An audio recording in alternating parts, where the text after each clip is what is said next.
Let's jam. Hey, folks, and welcome to Never Split the Party. Tonight we're playing something. It's going to be a hodgepodge of our Starfinder setting.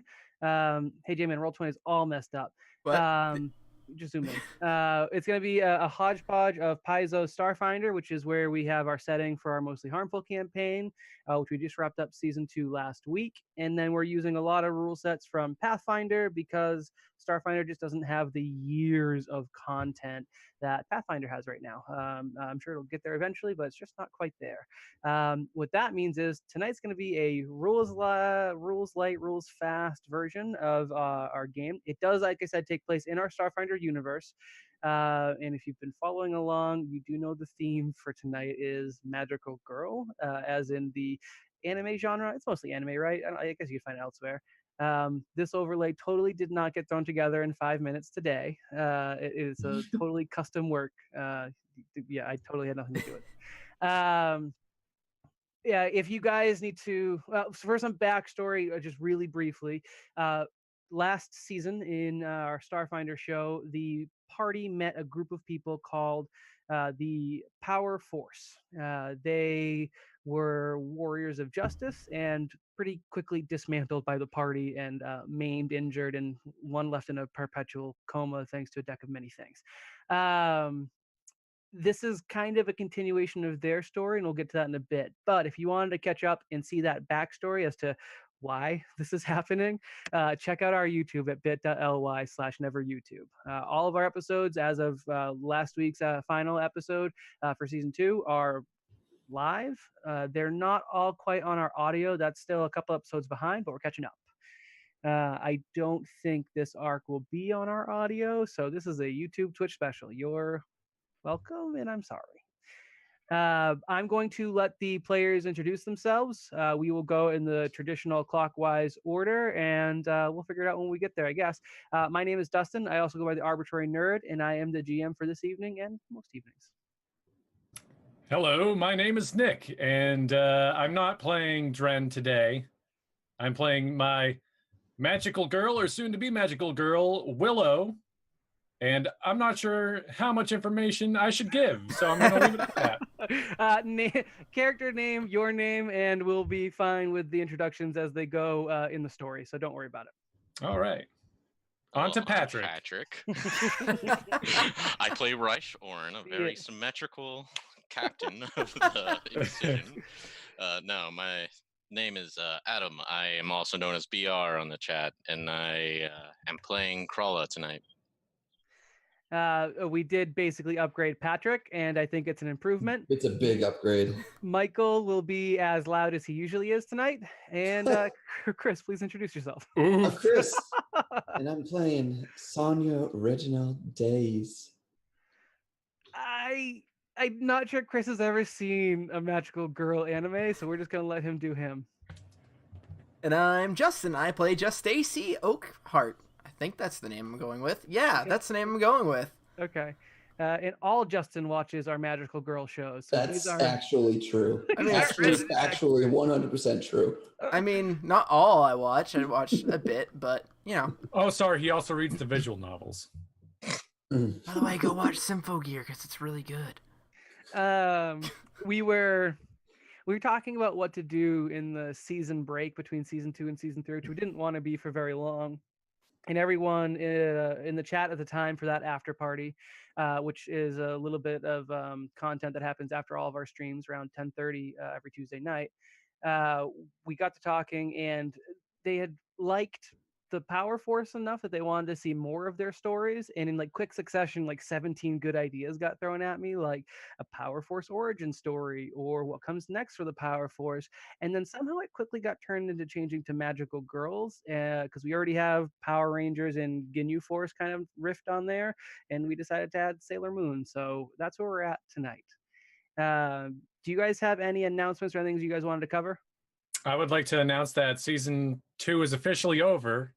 We're now in the break where we're doing our magical girl one shot, which is actually going to be more like a 3 or 4 shot.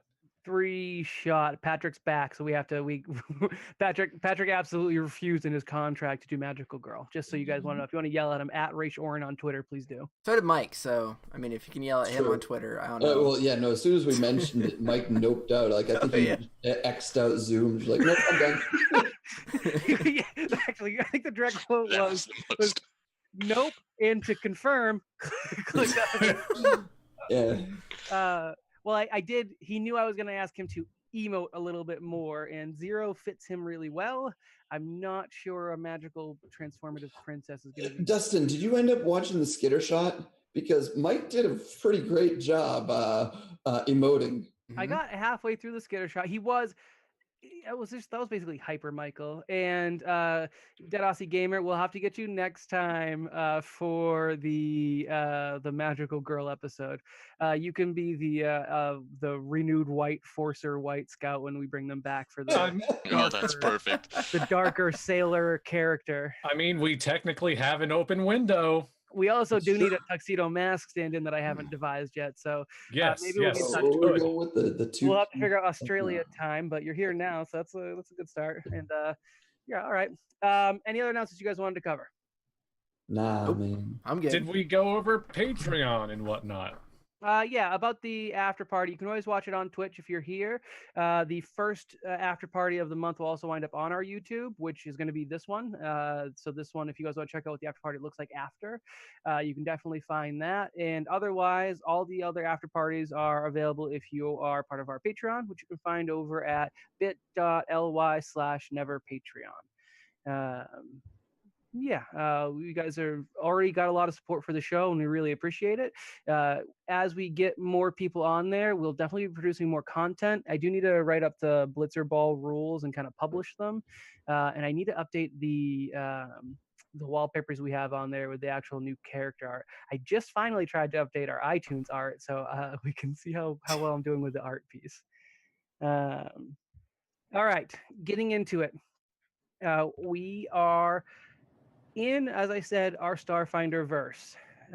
In the context of where we left off for season 2, this is about a year in the future. The Most Dangerous Game Show ended quite violently with explosions and destroyed robots and escaping liches, and maybe sacrificed party member. And a year since has passed. We are in a far corner of the galaxy. This is in the vast, not remotely near the packed worlds. Even with drift travel, it takes many days to get to this system, which I am really trying to find the name of because I left it on the art of the place and not anywhere that I can actually see it right now. Dustin has misplaced his notes once again. Yeah, that should be. We can do that with the Brawl rolling twos and the Patrick muting himself montage.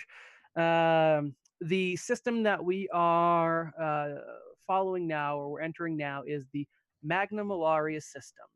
And if you guys are watching on Twitch or YouTube, you can see it here in our middle window there.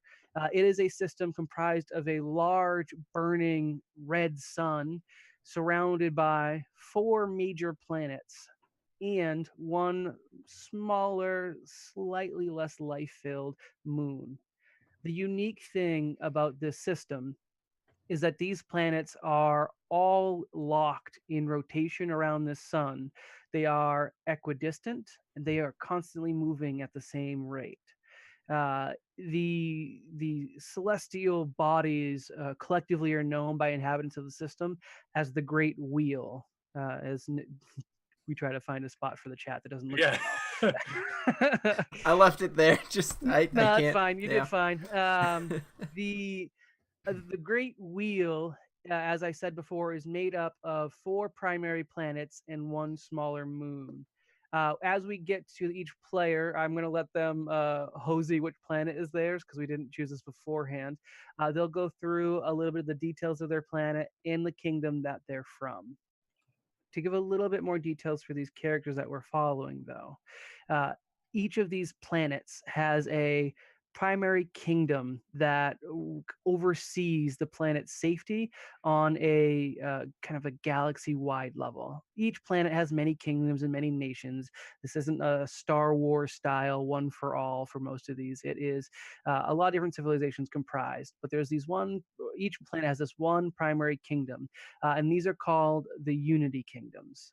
Each planet's Unity Kingdom has a consistent and deep relationship with each other planet's Unity Kingdom, and they create both a defensive support, humanitarian support. They help devise laws and governance for the entire system.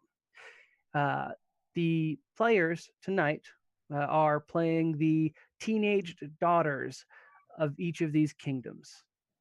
The special thing about these characters, which they know and has been lauded, and we'll learn more about as the episode goes on, is that all 4 of these girls were born on the exact same day at the exact same moment.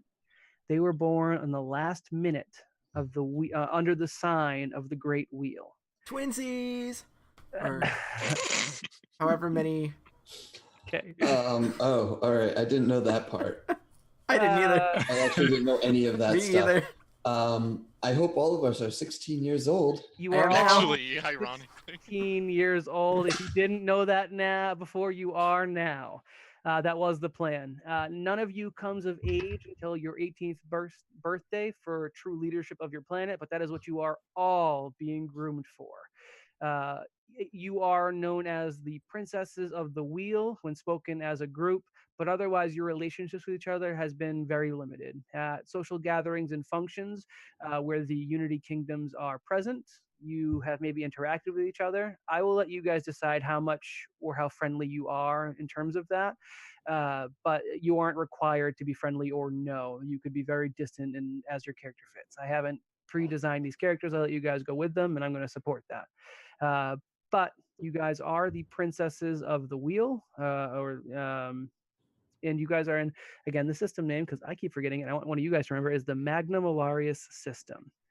All right, I'm going to have you guys go ahead and give me quick initiative rolls, and this is going to determine the order you get to hosey your planets. Oh, boy. I'll ask you guys to name them in Roll20 so I don't have to, and then I'm going to have whomever rolls highest will go first, and we'll do it in that order. I actually hope I get first. Okay. I'm concerned by that. I don't like when you want to go first in anything. I got a 1. Woo! So. I got an 18. Damn it. Chris's luck again. It's Dragoon all over again. What's your bonus? For the record, all of my party rolls in Roll20 except for Nick, who isn't allowed to roll in Roll20 because he slows down and ruins every game when he does. Just Not wrong. We have clips. Although I have to say, Adam, your 3 is not as strong as I wanted it to be. But it's still better than Brawl. I almost brawled it too. I worse than brawled it. I'll allow a worse than Brawl though, because I can use that in a story. I can't use a 2. It's not even like, oh, the critical fail homebrew rule comes into play. It's you just really fudged it, man. Yeah. I'm writing notes. Dusty, what is the name of this system again? It's Magnum. No, Magna Malarius. Yeah. Magnum Malari? Malarius. Molarius. The Magnum. Right. And again, this does take place in our Starfinder verse. So somewhere out there, assuming they didn't perish in the intervening year, the Pact Breakers / trying to shirk the name Pact Breakers are out doing their thing. But this is in a far distant corner of the galaxy, way removed from the issues going on in the Pact worlds. All right, Chris, you are currently at dinner. I don't know how dinner works in your household, so I want you to describe for viewers and the party, give a description of your character, give us a description of who and how your character or who your character eats with and how they eat, if that's important. All right. And then feel free to give a little bit of information on the kingdom as a whole. If you start giving too much, I will stop you, but otherwise I think you'll do fine. All right. So again, my name is Sonia Reginald Days. She is average height and weight, would say like 5'6" or 7" for a girl, and 140 We're in Wait. space. Your girl can be as any tall she wants. All the tall. Just 2 for inches appearance- high. I'd allow it. Well, no, I guess I wouldn't allow 2 No. inches high. But Tall the other way. Yeah. All right. So for appearance, she has long black hair. It's actually signature on her mother's side of the family. Very long black hair. Usually goes down to about waist height, and amber eyes. She's also deeply tanned, mostly because she's never in the castle. She usually likes to hang out in like more seedier areas of the city, whether it be bars or random alleyways, or just out in the middle of fields. Kind of rebellious. The kingdom is matriarchal, so it's actually run by the queen rather than the king. And though the kingdom has been experiencing peace after a war that had ended 20 years prior, there is starting to become more civil unrest as the war left the countryside just famine rot and just awful. Did I miss anything? Oh, the name of my planet, is called Tregan. And which planet is it in the wheel? We're gonna go with the yellow one. Perfect, the yellow one. When you get a second after you've done your thing, make sure you add the text under the planet. The southernmost darker thing is the moon, so don't pick that one, anyone. But otherwise, you're good. You've hosied the yellow one. Okay. The name of my city is the Aronian Empire. Or Aronian, the city of Aron, Oron.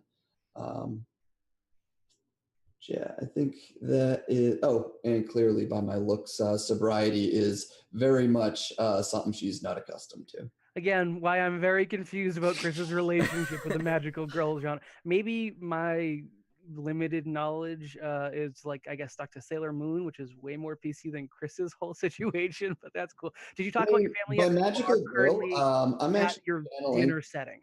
I'm actually channeling what's her face from Little Witch Academia. Okay, the mushroom witch? Yeah. Okay. All right. Again, I think you've gone a step further, but I'll allow it. It's a adjacent. magic girl. Yeah, it's quite magical girl literally. adjacent. Yeah. I'd say. As for dinner, she is actually basically out in a field somewhere with her all natural dinner. Her long-term appointed guard is the only person with her. It's Sir Jeruck Horus. You say Jarek? Jeruck. Jeruck. Jaruk? Horus. Okay. Horis. Thank you. So you are eating alone with your guard. What's the background for Sonia? Why are her parents not in the picture? Why is she not eating with them? So it's her parents know that that if they were to force regimented teachings on her, it would actually probably push her away. This kind of rebellious intent, it runs in the family. Her mom did it back when she was a teenager. So basically, they're more of a hands-off approach. They will suggest otherwise, but in terms of sneaking out at night, it's not like she sends sends guards and whatnot to bring her in forcibly. All right. She has Sir Jarek with her.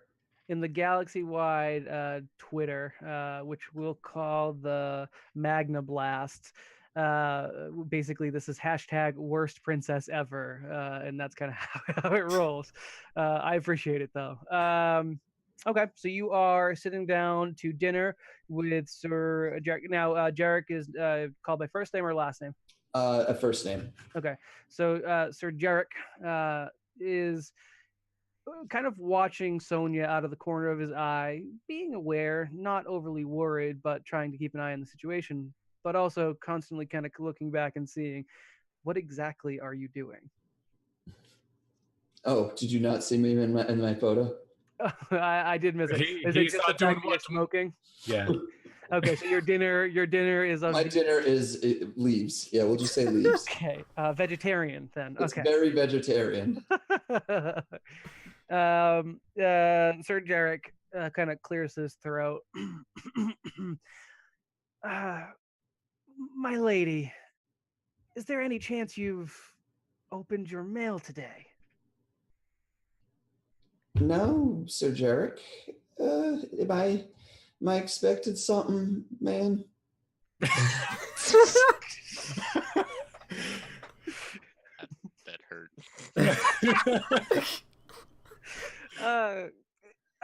Well, knowing your proclivity for avoiding your mail and your parents and everything else, I took the liberty of reading it for you. You That's have like an invasion of privacy, dude.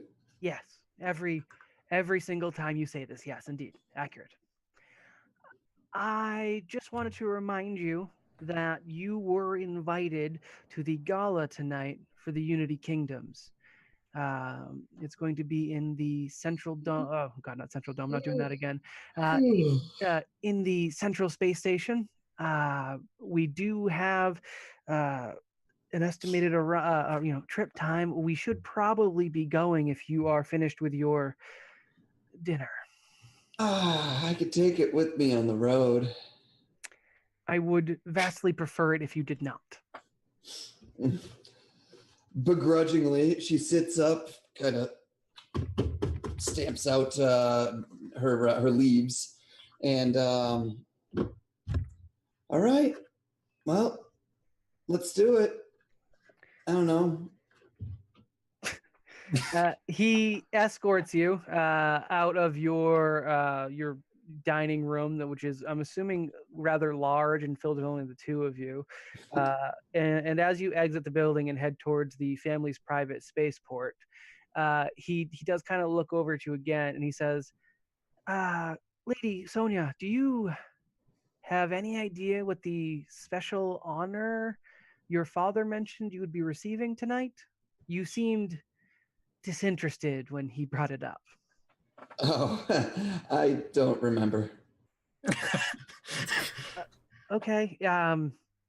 Well, I suppose it is my duty to remind you to please be on your best behavior, as the entire eyes of the system will be on you. The Great Wheel watches. Right on, man. Okay. All right. Yep. Okay. All right. Onto the ship, please. Your Grace. Is your Grace, is that a thing you do? Probably not something you call Princess. No, actually, he in particular calls her Miss Daisy. Okay. Hi. God. Onto your ship then, Miss Daisy. We'll get there quick enough. Stumbles onto the ship. All right. Did you say your planet had some civil unrest? Yes. What was the reasoning for the civil unrest? Do you know? Mostly that that a huge famine basically wiped out all the crops. Everybody's poor, and that includes the empire. But the people think that the upper class can and should do more, despite not actually being able to. Okay. All right. Yes, even the royalty doesn't live in the best of standards. Now, if the other planets in the Unity system offered aid, would your family accept it, or would it be turned away due to pride? Pride. Okay. That works for me. I will say that is the scenario. The other planets in the Unity system, or in the Unity group, I guess, collective, sure.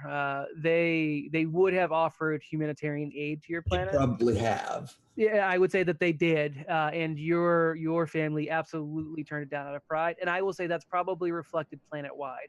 While they think their leadership, their rulers, their aristocracy should do more, they want them to be the ones to do more, not take handouts. Mhm. So I will say that is fitting. And please update the name on your planet as we go to the next princess. Nick, I believe you rolled next. What is so Willow is taking her dinner, however that looks. If you could give me information on Willow herself, looks, mannerisms, if necessary, whom she's eating with, and then maybe a little bit about the planet as well. Sure. For starters, I want to start with the planet. I wanted to go as close to first as possible, only because I want to take Planet Namek there. Okay, Nick has the green planet. I approve. But the actual name of the planet isn't Planet Namek, because that's copyright. What's Namek backwards? No, it's not that either. Kamen Rider? Common, yeah. Oh my god, no. Maybe that's where they got it from. The name of the planet is Kalpa Drasil. That's Kalpa Drasil, like an Yggdrasil. Yeah, I'm gonna make you write it on there anyways. Your planet name can't be ASDF, Chris. My tool wasn't worked off. What? Maybe you should lay off those leaves, man. All right, I'm sorry, Nick. Keep going. You've got your planet. Okay. So more information about Willow. Willow is also of average height for an elf, though. Family and most of the planet is actually elven. Willow's family name is Branch. Nice. Well, hold on. I got this planned out. This is like the one thing that I'm really excited about. I can see why you picked Planet Namek. It was green. Yeah, in all the theme names. At least you're not musical instruments, but please go on. So, a bit more information about the planet before we delve down into the family life of Willow. So, Kalpatrasil is run by the Order of Redwood, which is essentially an organization of the big houses on the planet that are like pretty generic elven stereotype things where they're like, oh, we must preserve the purest of magics and all this blah blah blah, we're so good. If we don't have this order, then everything's going to be in chaos. This is split up into 3 different houses, if you will. Branch, 3 factions. Branch, which is what Willow is a part of. Roots and Trunk. The reason that Willow in particular is so special is because branches are at the top. Hey. Yeah, thank you. Willow has a mother whose name is Laurel.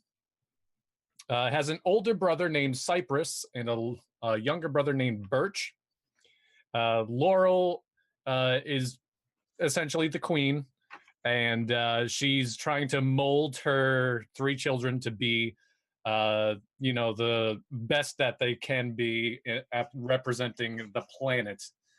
Not so much for Willow, because she's quite rambunctious and doesn't want to be a part of this whole crazy, hey, you got to keep up appearances and whatnot. It's not really her go.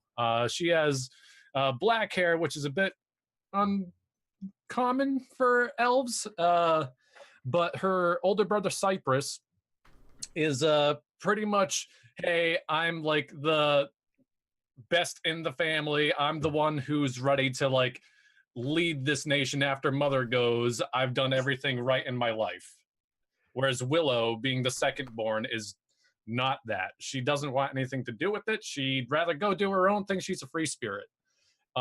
Birch, her younger brother, kind of takes a bit after her because she's so free-spirited. That appeals more to him, but he's still trying to like appease his older brother and mother as well. I don't think I left anything out, at least about the order. Let me pause you for 1 second. Okay. So you are Willow's an elf. Yes. What the heck is Sonia? I don't remember hearing. Yeah, that's because I didn't say. She's human. Human. Okay, thank you. All right, so we've got human-run kingdom. Your elven kingdom, Willow, is it made exclusively of elves? Yes. That's I would an say acceptable so. answer. Yep. And just a query on your planet. Is your planet exclusively elves, or does the planet have other factions represented by other races? I'd say that it's probably the majority of elves. If there's anything else there, it'd probably be like maybe 10% difference. Okay. All right. So elves are definitely the primary population. That's interesting. That's Right. a twist on the genre for most things, especially Starfinder. But again, this is a separate galaxy way away from the Pact Worlds.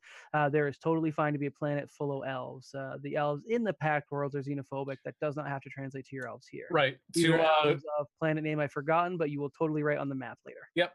Essentially, I'm not. How connected are these worlds here to like the rest of the universe? Like, would they know about how uncommon elves are now?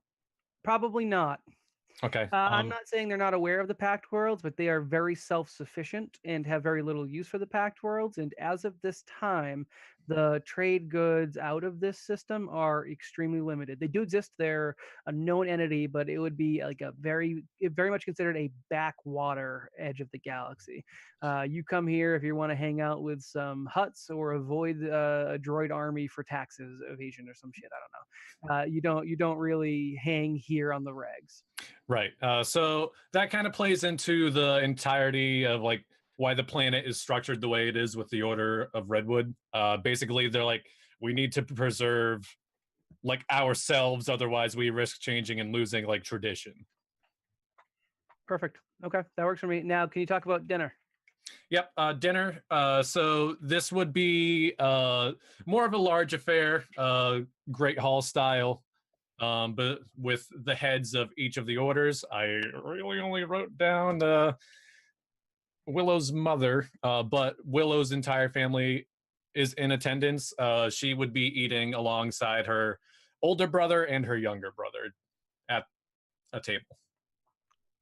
So it's and there's no father in the picture, No father in the picture. and the kingdom is also matriarchal. Yes. Okay. And so you have got your mother, your siblings, and that's the what your dinner's made up of, right? Right. Okay.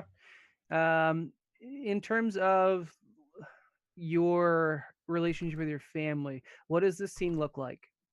Comfortable, uncomfortable, peaceful? Go for it. So it's pretty peaceful for the most part, but there's definitely a bit of contention between Cypress, her older brother, and her because, again, he's trying to be like, I'm doing everything exactly right. What are you doing with your life? You're like the princess. Like, you have to kind of fall in line with where you're like destined to take over and like rule. But the little brother, he's okay with both the older brother and Willow. Okay. What's the most recent rebellious thing Willow's done and would be known by Cypress? I'd say that she'd be skipping out on any sort of political meetings that Okay. would be like, hey, you need to go meet with these people from the other two factions because you need to grow up and learn together, learn how to basically manage with each other. Okay. All right, I can work with that. As you are eating, Cypress, who has done his best to hold his tongue, but I think you've probably noticed him casting glances out of the corner of his eye as he's eating.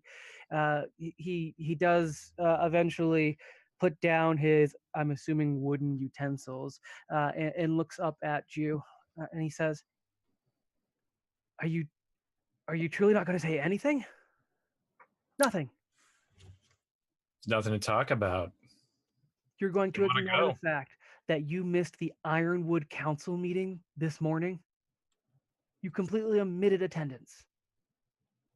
Didn't feel like going. Didn't feel. Mother, do you hear this? You are the queen. She should be the image of you. She didn't feel like going to the meeting that helps govern the security of our nation. Younger brother's name? Birch. How old? Let's go with I'd say probably about like 9-ish if we're transferring over to like human years. Okay. Birch from opposite you looks up and says, Ma, didn't you say those are the meetings that are super boring? The mother stifles a laugh, nods briefly in Birch's decision, but as soon as Cypress kind of turns around quickly, she looks solemnly on and continues eating her dinner. Do you have a rejoinder? Yep. Maybe I don't want to take over the family name. Despite that being ridiculous, I don't think anyone wants you to either. So I guess that's acceptable for all parties involved. But you should at least show face for your family. What are you going to do about it? He looks to his mother, your mother. I guess complain incessantly and have no results achieved, per usual. I hope you won't be missing the Unity party this evening. Oh, was that tonight? It is tonight. The entire wheel will be represented. It would be exceedingly offensive for you not to show, considering apparently you're being honored. I don't know. It sounds kind of boring to me. Birch looks up and says, "Hey, I'm pretty sure there's going to be non-elves there again, and they were pretty great last time. Remember that time we tricked that waiter into lighting that lady's hair on fire?" Yeah, that's pretty great. Maybe I will go. I'm kind of done with everybody here. It's always the same. Ooh, take me. Birch jumps up and down in his seat. Your mother, whose name was Laurel, Laurel says, "Hush, of course you're going. We are all going. This is not up for debate. Once you have finished your food, clear your spot, make sure you are dressed and appropriately ready, and then we will meet up on the upper branches for our ride." Is that understood? Willow? Yeah, Okay. understood. All right. I will see you there. Is this something Willow would try to duck out of, or do you think she would begrudgingly attend? So she is one who would begrudgingly attend. Like she pushes the boundaries, but really kinds of takes as many chances as she thinks she can get away with. Otherwise, respects her mom. Right. Okay, that's fair. All right, so you will finish up dinner. You will get prepared, and you'll. This is relevant for Chris as well. You guys will be asked to describe your dress when you're there, not just because you're ladies, but more so because I think it's going to set the tone for how you're seen by those in the wheel, which again is the kind of nomenclature for the planets in this system. So just be mindful that that's coming up. Adam, we are going to jump to you now. I want to know what is it pronounced Krala? Krala, yeah. Hold on, Nick. Write down your planet name. Oh Yep. yeah, I'll need that later for sure because I will not remember anything you've said. I want to know, as we've just gone through the other two, Krala's deets, what's going on with her dinner setup, and the planet and kingdom as relevant Krala comes from and is a part of. Right. So starting with character description, Krala Bulbrick. She is of the Suli race, which is half Jinn and half question mark. In my case, human. And Suli have the sort of background of being described as the altruistic vision of a race. So like the most purest form of the race. So they're very charismatic, very easy to talk to. Everyone loves talking to them. They're also known to be very strong physically, and they're also known for their elemental prowess. Usually they have a focus. Some of them don't have a focus. I'm one of the ones that doesn't have a focus. She's got long, like shoulder length black hair, 5'2", 130 pounds. She does look very muscular and fit, but she always presents extremely femininely. All right. Yeah, you for the record, I did open up everything from Pathfinder. So you guys did have access to any published material for this character creation. Paizo does have like some quick and dirty rules reporting Pathfinder to Starfinder when it comes to things like these. For the most part, I'm just being hand wavy, and we're just gonna merge this all together and figure it out. But please keep going. So yeah, that's the basic description of her. Let me get over to the other page. She comes from the planet Kazobos, which is essentially the hive of scum and villainy. It was once a really well-known, respected planet, but the asteroid ring that orbits it, and yes, I'm taking that one, decayed slightly at one point in time, and there was multiple impacts across the world, which caused society as they knew it at the time to collapse, except for one specific area where her and her immediate family were. And from there, they were able to develop a new society, built walls, built defenses, heavily fortified. They've called for help. They are a known entity in the solar system for providing trade in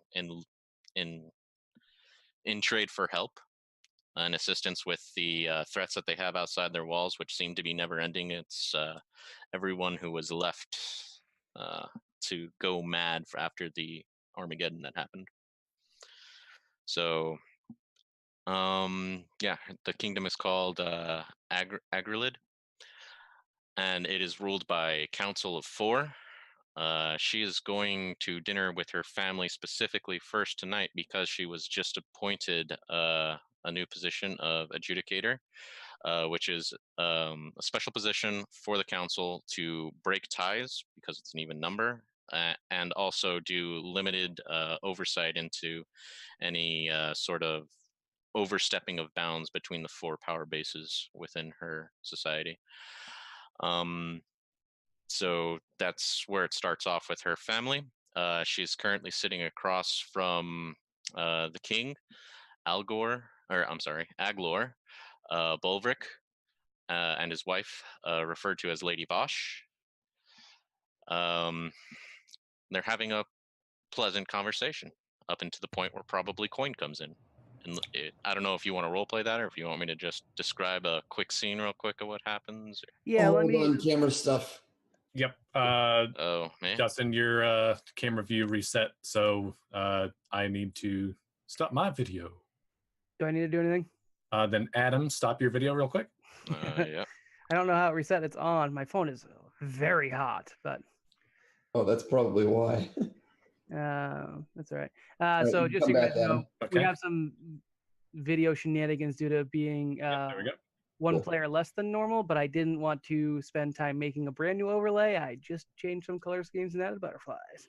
All right, we are back. I'm sorry about that, Adam. Go ahead and describe how Coin like comes into the room. Give me a little bit of that scene so I know their So apt initially, personality.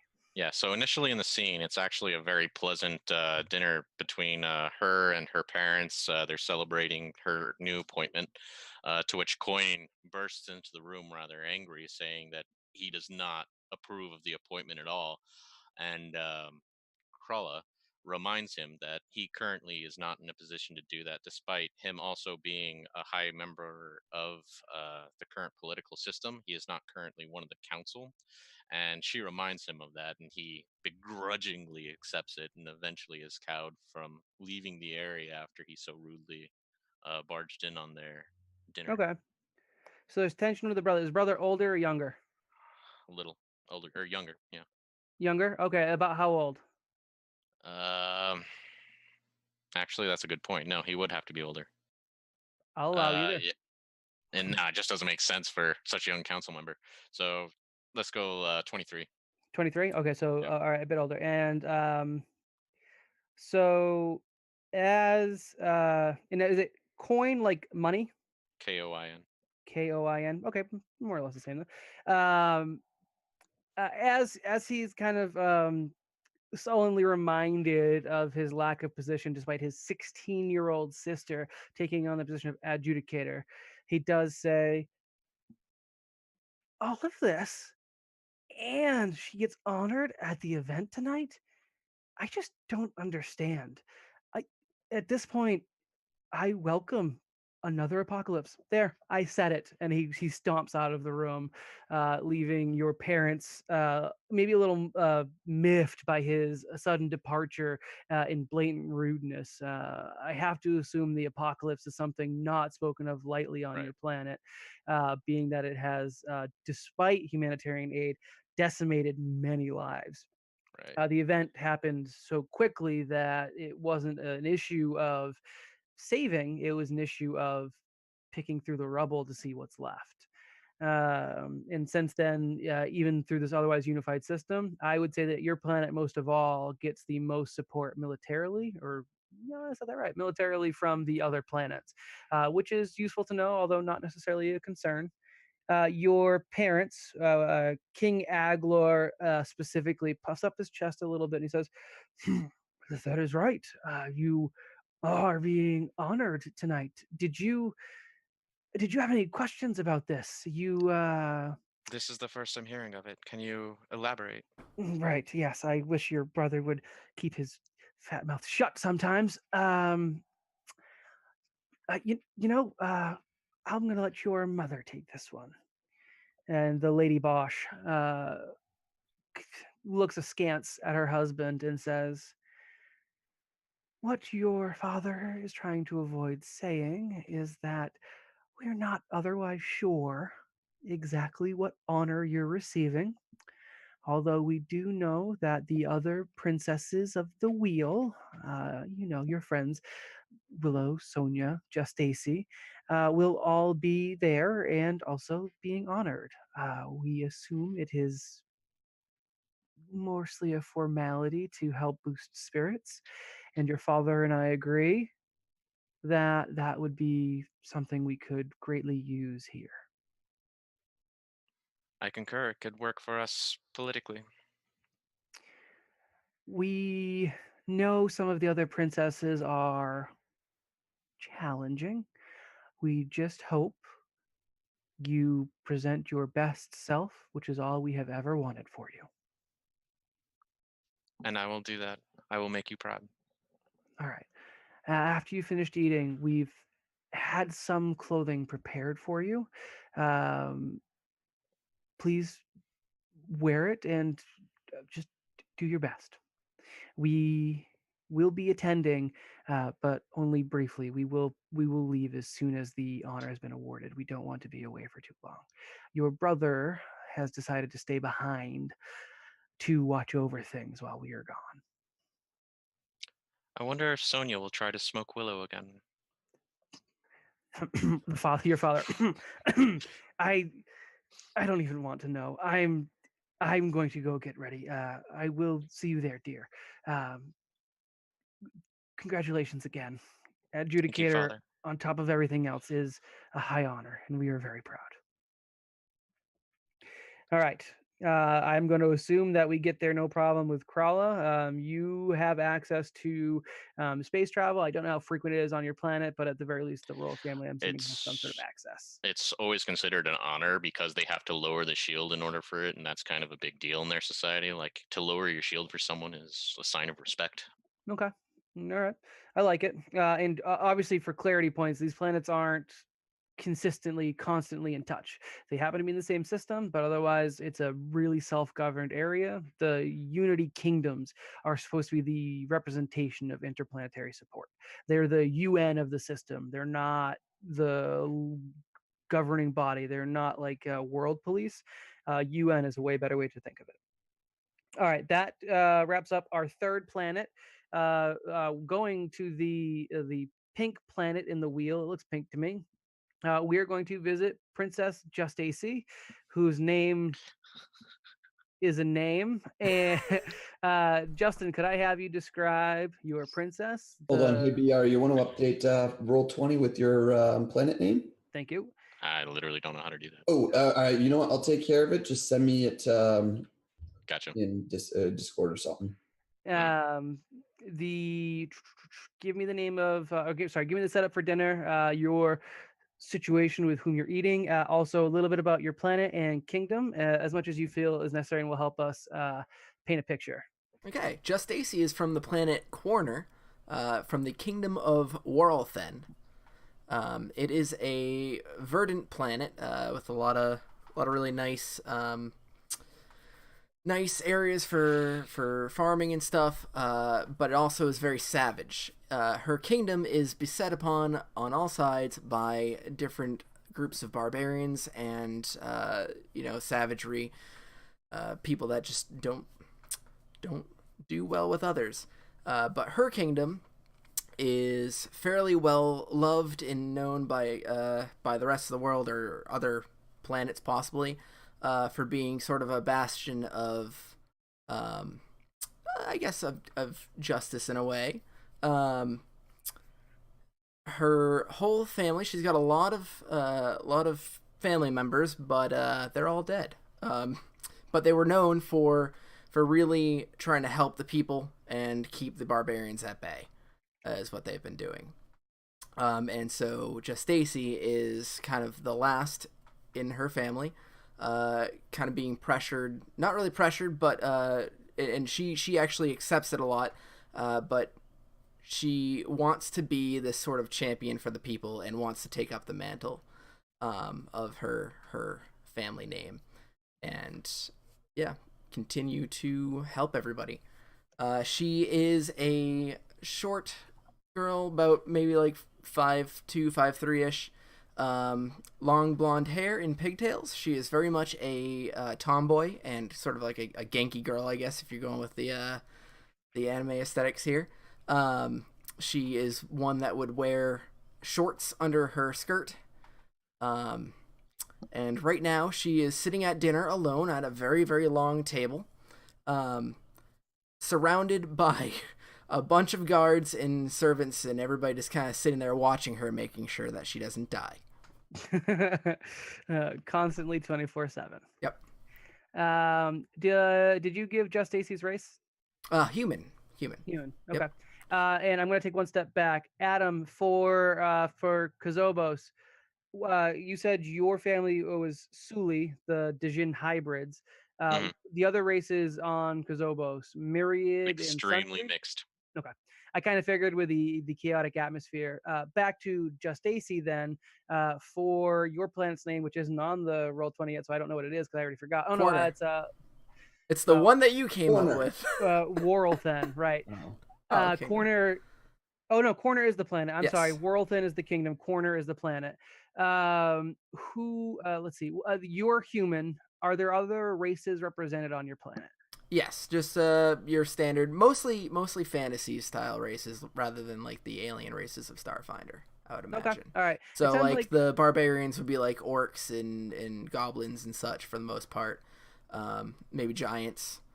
Okay. Yeah, so basically Game of Thrones planet. We've got planet the elves.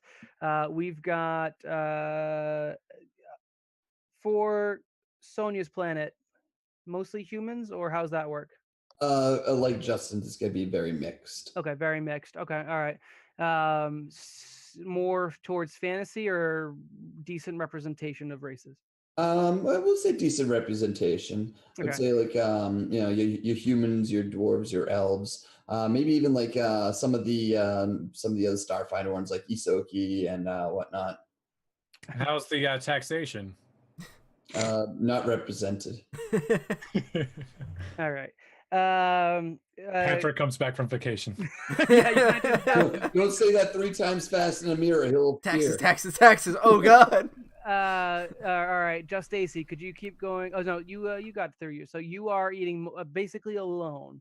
Do you have an attendant or a guard that is in particular or partial to you? Yeah, I would say a butler named Stu. Okay, butler named Stu. STEW, right? Yeah. He's delicious. Yeah, I wrote Stu STEW as well. There was no doubt in my mind that his name is Stu. Stew the food. You're as you are eating alone per usual. Your butler arrives and lightly clears his throat, kind of over your shoulder. And question before I go to the next part: did you name the chancellor that is currently running the planet while you are underage? No, but let's call him Greg. I was Well, gonna I say. have Oh, my if you new got generator one, of names here. I'm happy to fill go in. for it. Go for it. Marble Tail. Awesome. I'm on the cockatrice name generator. So, yep, I don't know why that That's exists. a weird name for a cockatrice. Even I love it. Yeah. His name is It's a Marble weird Tail. name generator. Why does a cockatrice name generator even exist? Like, how often does that come up in your fantasy setting? Yes, don't know. I ran into a village of cockatrices. It's the third one we ran into. FantasyNameGenerators.com does not joke around. All right. But I'm very impressed. So Marble Tail is the Chancellor. Stu approaches, coughs lightly, and waits to be acknowledged. Just kind of chowing down on some turkey leg, just like ripping into it, like, ugh. Oh, yeah, yes, Stu, is that you? What? Yeah. Yes. Okay. I guess I have a question for you. Your kingdom. How prim and proper are they? Is it customary to be prim and proper, and you're an outlier being a tomboy, or is it more casual, just in general? I would say that it is. I feel it's probably a little bit more prim and proper, but her family would be known as being pretty, like, out there in terms of, like, very. They're all rambunctious. They're all, like, going out there fighting and stuff. All right, so Stu All is warriors, your butler basically. / weapons trainer, and he's named Stu, and has a rather delicate position in the general. He is exceedingly muscular and scarred. He is almost more doubling as bodyguard than anything else, but he's probably the one who's helped train you in the way of the weapon, and is your primary butler. He is, to the best of your knowledge, an extremely loyal member of your family, being that your blood relatives are no longer with you.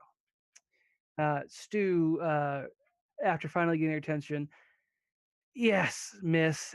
Per usual, it is me, Stu, your whatever I am today. And right now, I am errand boy for Chancellor Marbletail. He would like Oh, you great. to, there is the event tonight, right? Oh, yes, yes. Oh, that was tonight? I'm gonna have to cancel some plans. Yeah, sure. Yeah, what is it? It is the Unity Gathering, which will be on the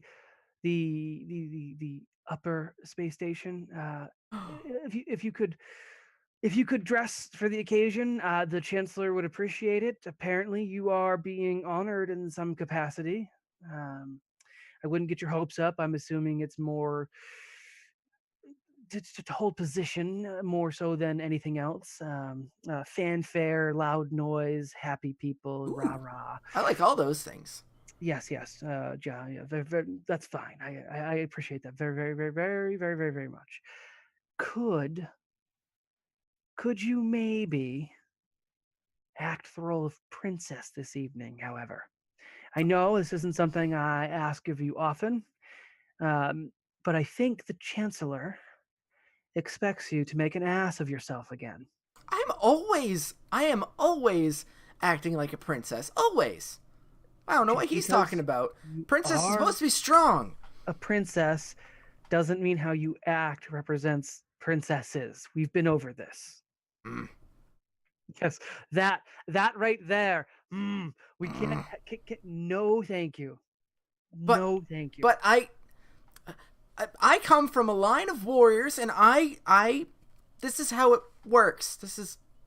Let us make pretend that you come from a line of princesses tonight. Fine. Think of the Lady Krala and do what Krala would do. For the boring? love of the stars, do not do what Lady Sonia would do. Yes? Agreed? I guess, yeah, I can agree with that one. Okay. Yeah. All right. Do you need me to prepare anything before we leave?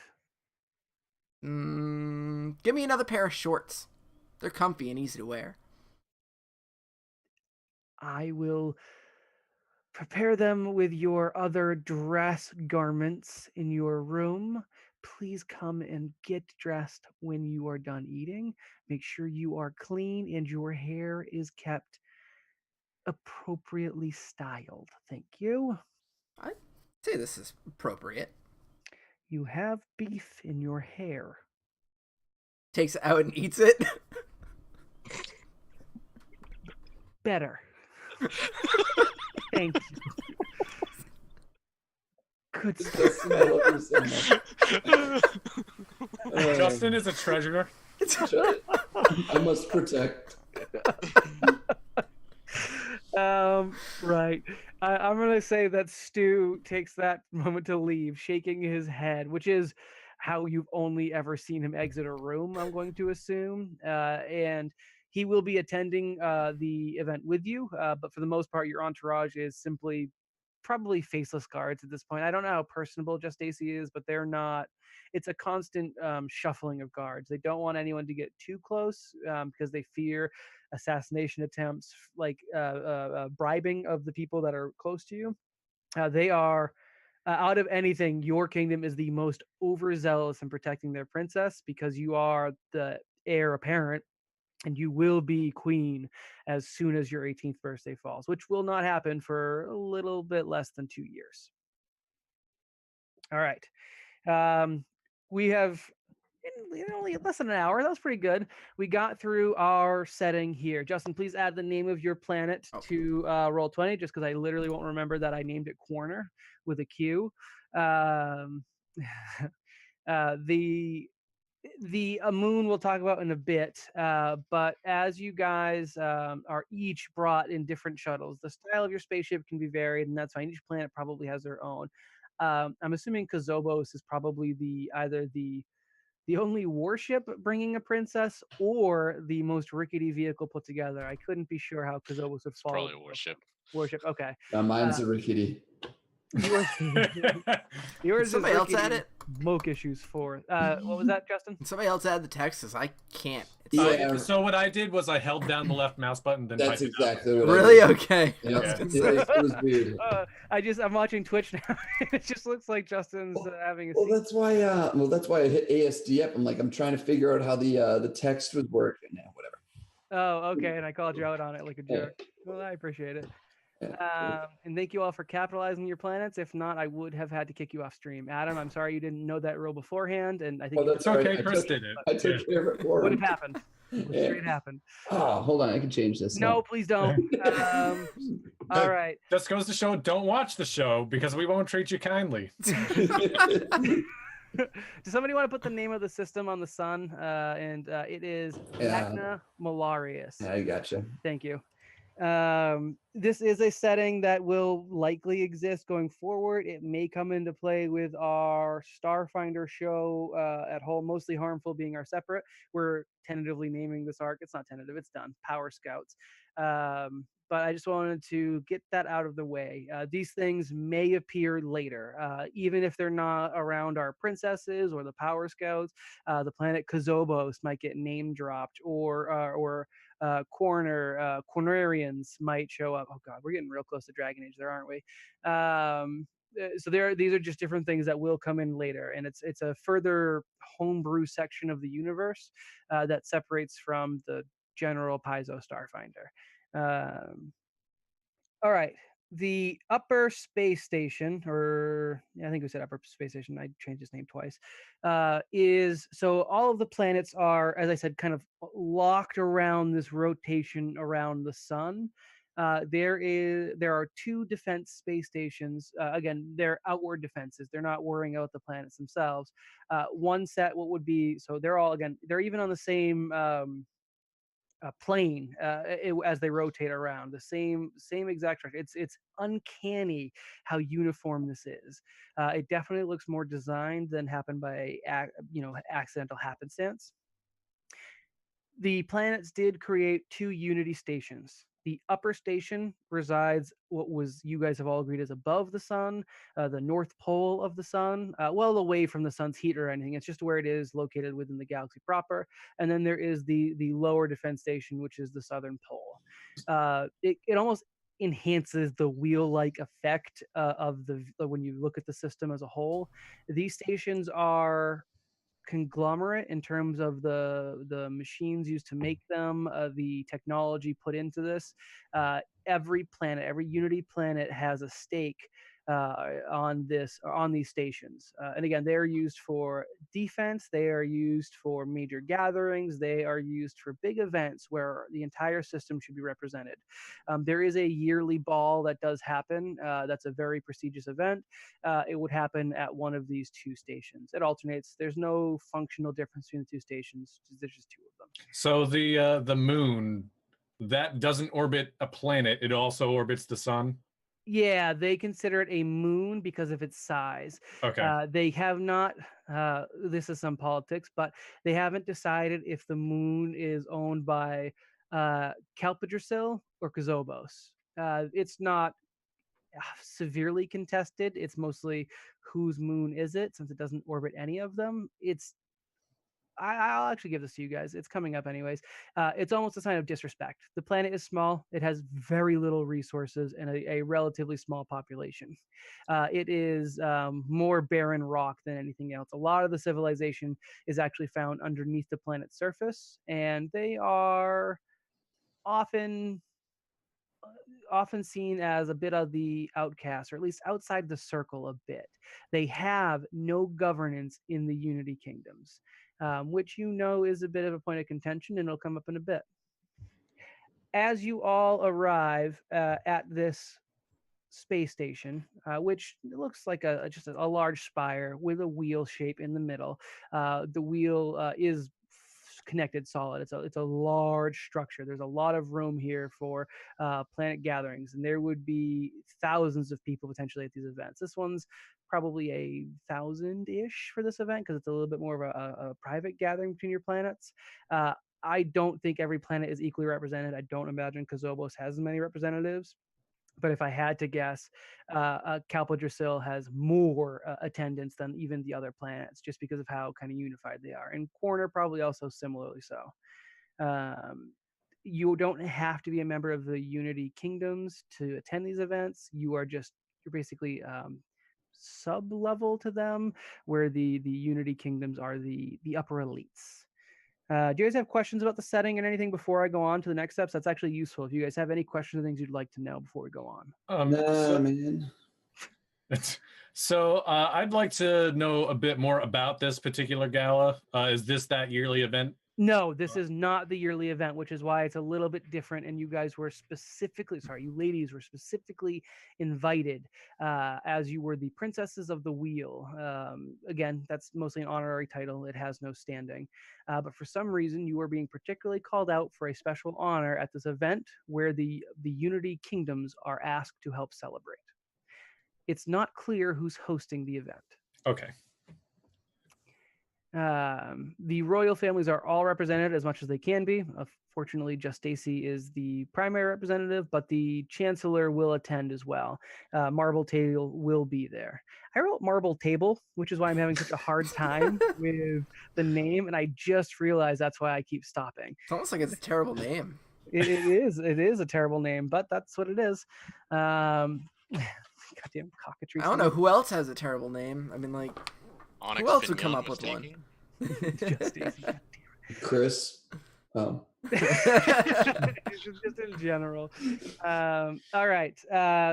You all enter from different areas of the space station, it's very large. It has no problem accepting the small spaceship that Sonia comes in on versus the oversized warship that Krala comes in on. As you disembark with your different entourages and you slowly make your way into the central ballroom of this, the decorations start off in your corner where you enter. They represent your nation and your cultures, and the hangar where Willow's ship enters either has a wood veneer or is made out of some magical wood, where the other parts of the space station are not. But it does seem to be a composite of all of your different cultures.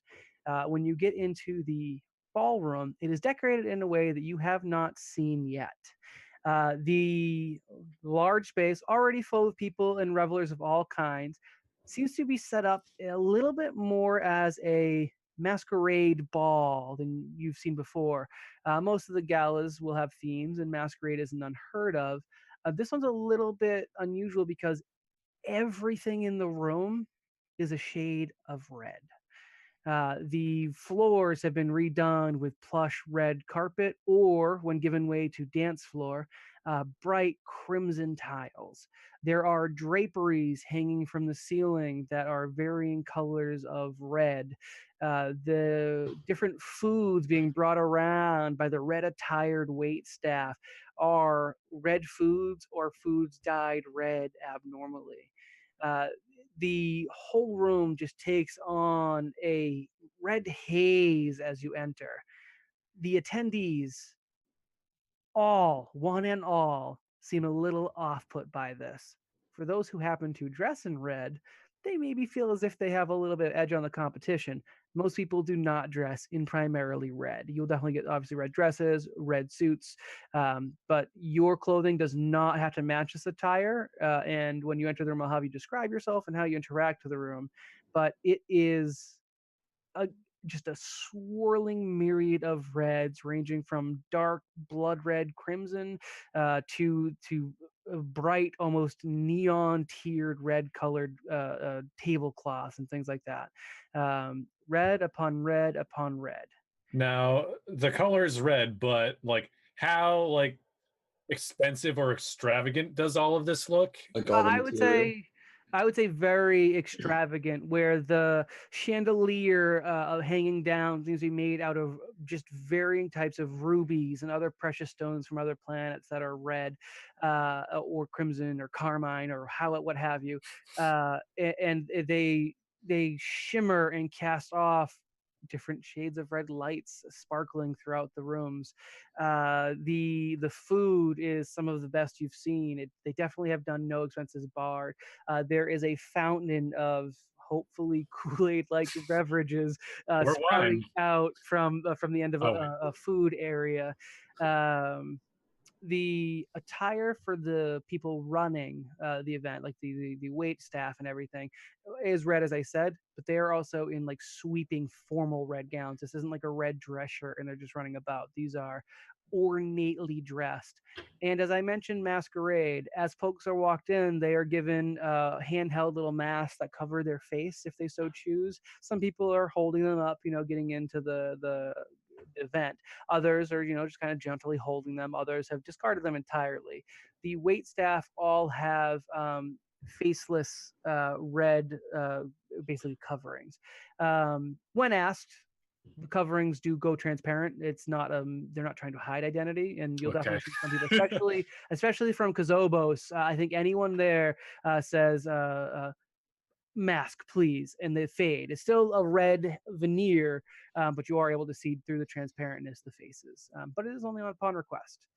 All right, I'm going to go with the same initiative rolls you guys did before. So Sonia, you arrived slightly before everyone for the first time ever. Let's add a little bit of a helping hand. What's Sonia's attire for this event, knowing that it was honoring you and formal, and what is Sonia's take on the sights before you? So Sonia does actually dress up, but it's just a very, very black dress all the way down. It does actually kind of flow a little. She does wear a bandolier over that, and it has various little pouches or no, little canisters in it, like all over it. As for her reaction, she is less interested about how everything looks and more like the first caterer that passes her, she just takes a handful of whatever's on there, just stuffs her face. With her other hand, another caterer walks by with holding a tray of wine. She just grabs a couple glasses, however many glasses she could hold in one hand, while just kind of stuffing her face and kind of just walking around. There are tables, there is a dance floor, and there's a sweeping staircase covered in red draperies on the far side of the wall. Does Sonia make her way more towards like the staircase? She's not going to be sitting down. Does Sonia seek out anyone? No. She's just basically wandering. Okay. Next up, Willow. You have entered. What's your attire, and how do you react to the red? Question before that. Is there like sections designated for each individual princess and or group from each planet, or is it just sit wherever you want kind of It's a deal? collective. These are universally peaceful gatherings. Again, the people here, it isn't necessarily open to the general population. You do have to have some sort of gravitas to your name to be here. It's not quite like UN levels of your professional staff member, but it's a vetted event. So while it is not segregated in any way, it's generally kept relatively peaceful. Any disturbances are generally kept to themselves. There is, however, a table designated for princesses of the wheel, and the decoration of this table are slightly more ornate. It's as if there's like a wooden wheel on top of the table that's kind of attached to it. It looks like almost like a wheel to a pirate ship kind of thing. So this table is for the princesses, nobody else. Specifically, the 4 princesses. Okay. So as Willow walks in, she's wearing a purple dress. It's quite form-fitting, but it kind of starts at like a collar around her neck, goes down her torso in the front, and flows down her pretty much to the floor, but there's no train behind it. Okay. There is a silver filigree around the collar and the chest area, and around the waist as well. Okay. She is also, or she has like detached sleeves, if you will, that start about like mid upper arm and then flow down the arms there. Nick knows exactly what he's wearing to the first ball he is officially invited to. For the record, I am actually legitimately impressed. Yeah, wow. I'm like, I don't even know what a filigree is. It's basically like flowing patterns. Yeah, filigree's design. Yeah, designed on a different Embroidery. I'm so sorry for everybody else. No, you've done good. Now I'm like, yep, I'm wearing a dress. Sonia looks like she's going to prom, and Yeah. Willow looks like she's running for queen. All right. Willow, just a question, and this is more to get a little bit more setting information from you. What's the dress made of? Is it made of organic material like leaves, plants, and things, and that's where the colors are derived from, or is It'd it be more of synthetic? a cloth or fabric. So they're not crazy hyper traditionalist elves. Right. That's good Right. to know. And your reaction to the red? Reaction to the red is, wow, everything is like, she's a bit excited because this is way more different than she experiences every day on her planet, but the red is quite overwhelming. She's happy that she's wearing a shade of purple, because it's complementary to red, but this is a lot of red, so I don't think it's going to match quite as much as she would like it to. But go ahead. I would say the red, while it is everywhere, it is at no point excessively garish. It is broken up enough by shades that there's distinction to it. However, taking it at its whole and depending on your personal preferences, it definitely borders on extreme. Okay. As far as how she enters in, she'd most likely be following her 2 brothers down to some random table. She's not going to head right up to the princess table. Okay, and she doesn't seek anyone out? Nope. Okay. All right, I will leave you there as you are basically kind of following your brothers. Although I will say that Cyprus does quickly break off and find some compatriots, some of the local gentlemen from the other planets that he seems to have an immediate connection with. You and Birch are left to explore, and Birch is more excited than you've ever seen him. He does, when no one's looking, grab some of the extra just like cloth material off of like a banister and quickly wraps it around himself sash style to help him fit in better. color-wise. I'm going to leave you there, and we're going to hang out with Krala. Same deal. How does Krala come prepared to the event and reaction to the colorful lack of colors? So, with her people again, like lowering your guard is a sign of respect. So she's actually wearing a rather sort of risque dress, blue dress, gold filigree. And,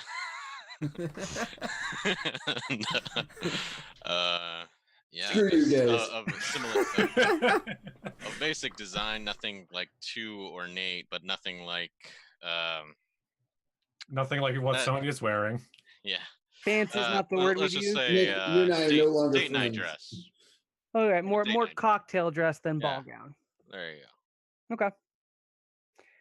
And as Krala enters, I'd also say more functional probably than a Yes. ball gown would be at the end. What's the reaction to the multitude shades of red? So this is an unusual process from what we normally do when we go to this place to meet. Is that correct? Correct. Do I know of any cultural significance to red that is why it would be here? That's a good question. I wouldn't say that anyone in particular has a direct aversion to red.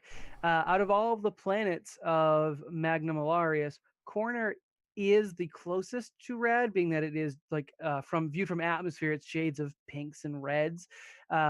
This was not an event hosted by the planet Corner, to the best of your knowledge. That's the closest one that would be like represented here, though.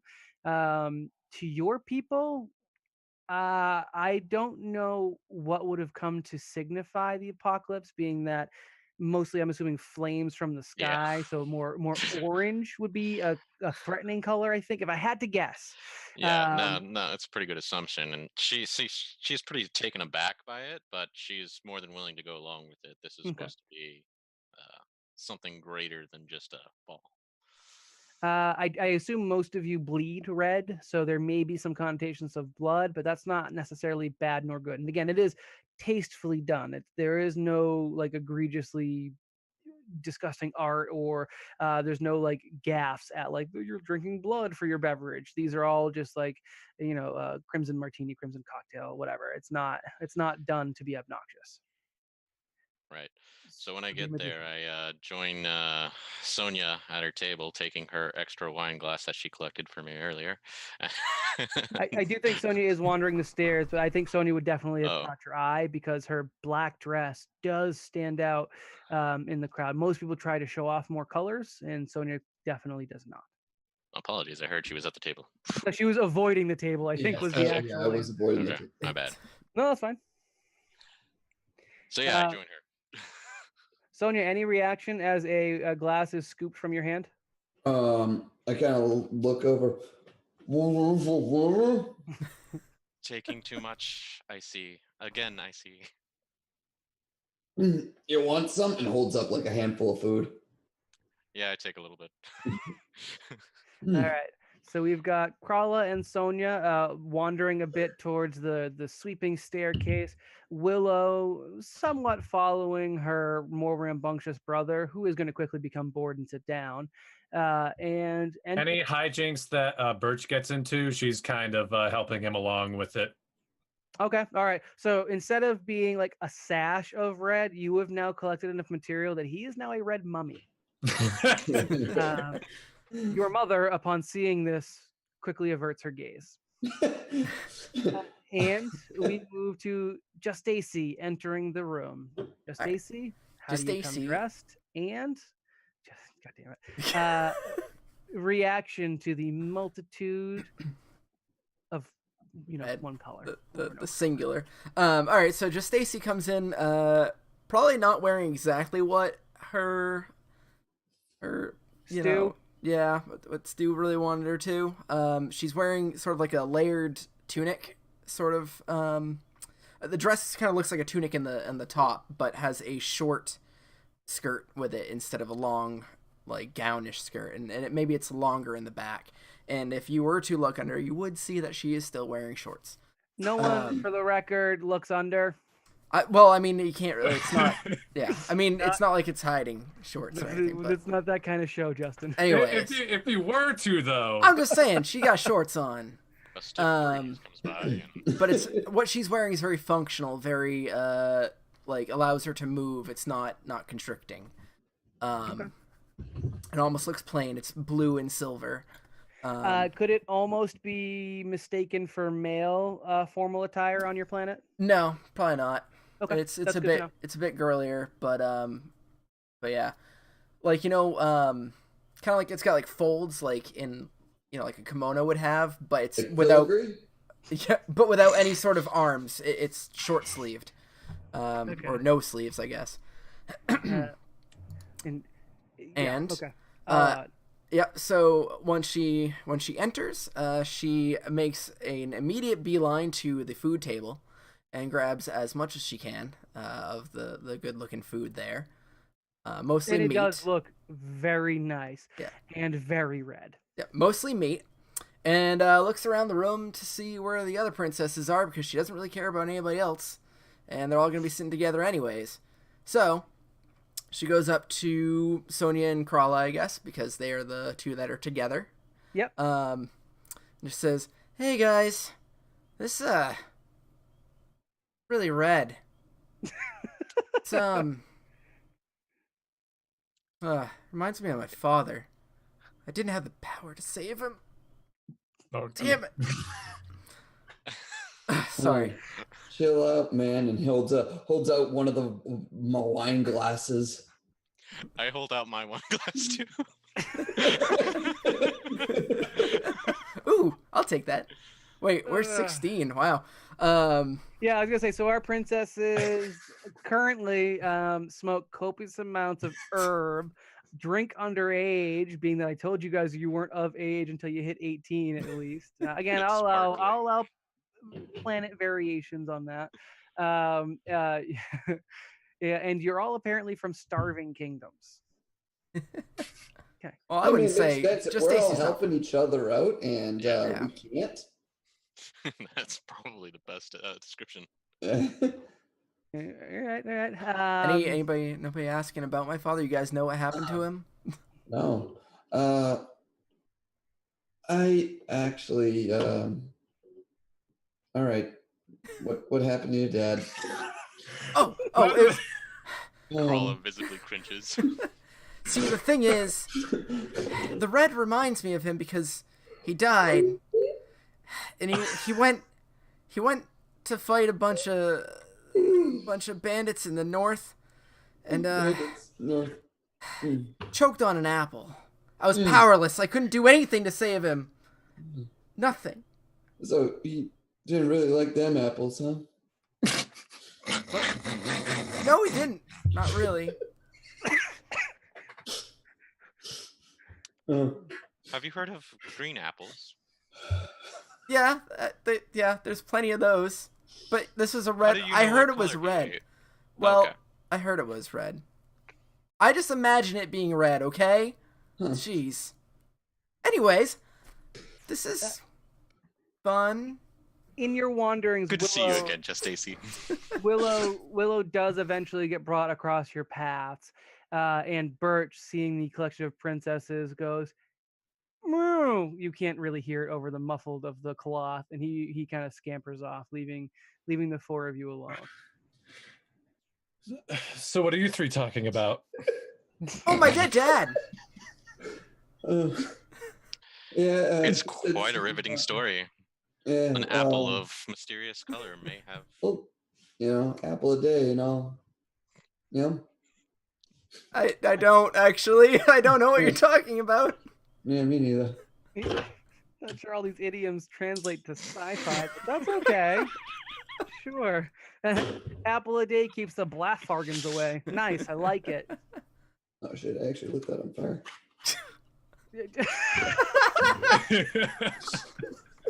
Do into character, Chris. Do into character. Chris, please don't actually smoke that. I don't know if it's gonna kill you or not. I'm not actually smoking it. Oh God, he's gonna die. All right. God damn it. All right. Is there anything else you guys want to discuss now that you're at a group? You guys probably see each other roughly once a year. Yeah. What do you think this is about? Coalition, an attempt at cohesion between our independent nations. We already meet once a year. Yes, but we are the next generation, and as such, we need to set an example of how things will be going into the future. I'd agree.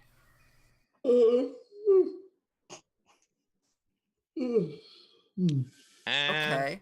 Guys are down so uptight.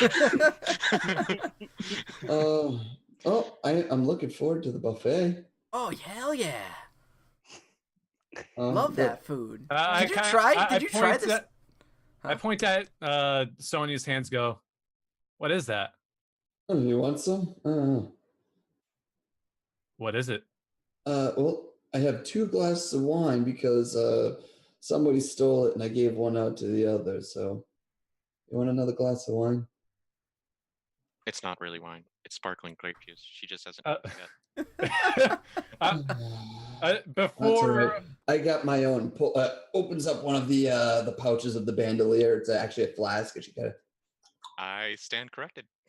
while Crawler was saying that it's not actually wine, before then I kind of give like a quick glance to make sure nobody was watching, but I take one willingly. Great. I was trying to look for food names so I could do that, but instead I found persona names. So Oh no! what you're No! All right. so I mean, you what don't you're, have a food name generator? so what you're drinking? Well, I wanted it on Fantasy Name Generator because I thought I had everything, but it does in a different way. You're drinking Dusk Face wine. Just so you know. What kind of persona is that? Actually, I don't want to know. I don't know. Right. I'm gonna be basically after this one. It's gonna be another one. What kind of Asian tones roll, does the wine have? tones? Yep. Like It's what's the sparkling- flavor it's sparkling profile? Grape juice. So if you have grape juice, just carbonate it. It's shiny You're with 16. fluid. How did you develop a palate? We're trying to see if it fit my palate. Okay. Actually, just a point of interest. Unless your elves run differently, Willow, you are technically the youngest, I believe, mentally developed because I believe elves do age a little slower. They reach Oh, yeah, that's adolescence a little bit behind the other races. Now, if that doesn't fit your character, that's totally fine. You can either be prematurely mature, Or or be half elf. no, it doesn't have to have elves. Your elves can just simply be different. Probably It more doesn't mean that mentally developed than I am. Acnavalaris elves are particularly long-lived. That's all. Take that Okay. how you will. Think about it. Mull it over. Sure. I'm a dumb, so Um, you're probably smarter than me. I'd hope. Even if you're young for an elf, you're probably smarter than me, because I'm a dumb. Okay. All right. But if I was to guess, I would say that our friend Krala here is correct. We are next in line, and as such, we should act that way. And we're probably gonna get some sort of initiation. I thought they just want to have a party because we're awesome. You guys ever just, On today, not I'll want to rule accept your that planet? answer. Every day, man. Willow, are you technically the next in line? I'm not putting that on you. You do not have to be if your planet isn't matriarchal. It just happens to be run by a queen right now. It just happens to be run by a queen. Okay, so right you're actually not next in line. You are still an important figure because if your brother was to expire, you would definitely be next in line. And that's a very important thing to Right. consider. However, you are not in the same setting as the rest of these girls either. You are not the heir apparent. Yep. Just for the record. It is an honor for me to serve my family and the interests of my planet. It's an honor to such a man. As you are kind of discussing what's going to happen tonight, you hear from behind a tisk, and Dustin, your phone just disconnected again. Probably no. overheated. It's probably dead. it's Probably almost as much on fire as. it's dead. Someone Ooh. else want to jump on with Zoom with another device? I got it. Thank you. Give me a second. See, why didn't you do that accent? Yeah, right? Willow? Hold on, I am princess.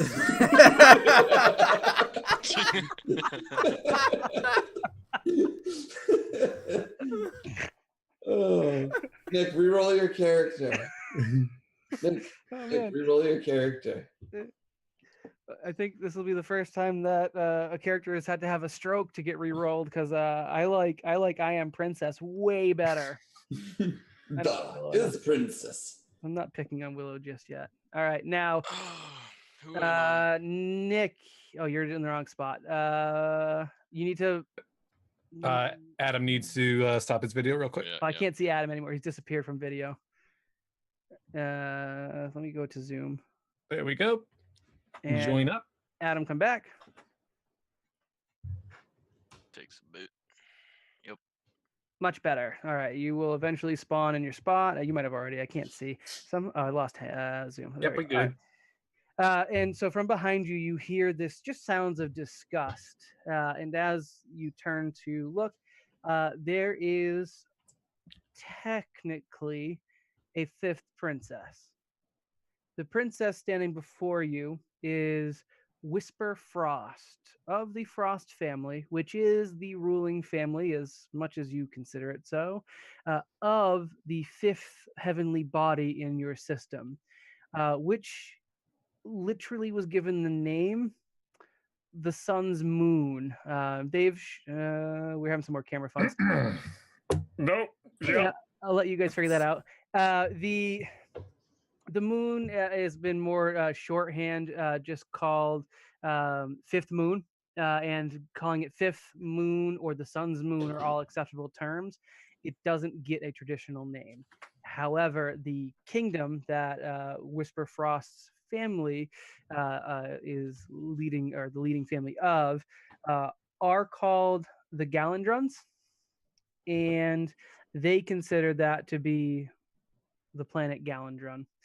In all of their like internal literature, that's what it's referred to as, despite again not being given planet status in the system due to its small size. And it is again significantly smaller. It is probably closer to the size of Earth's moon as far as planets go.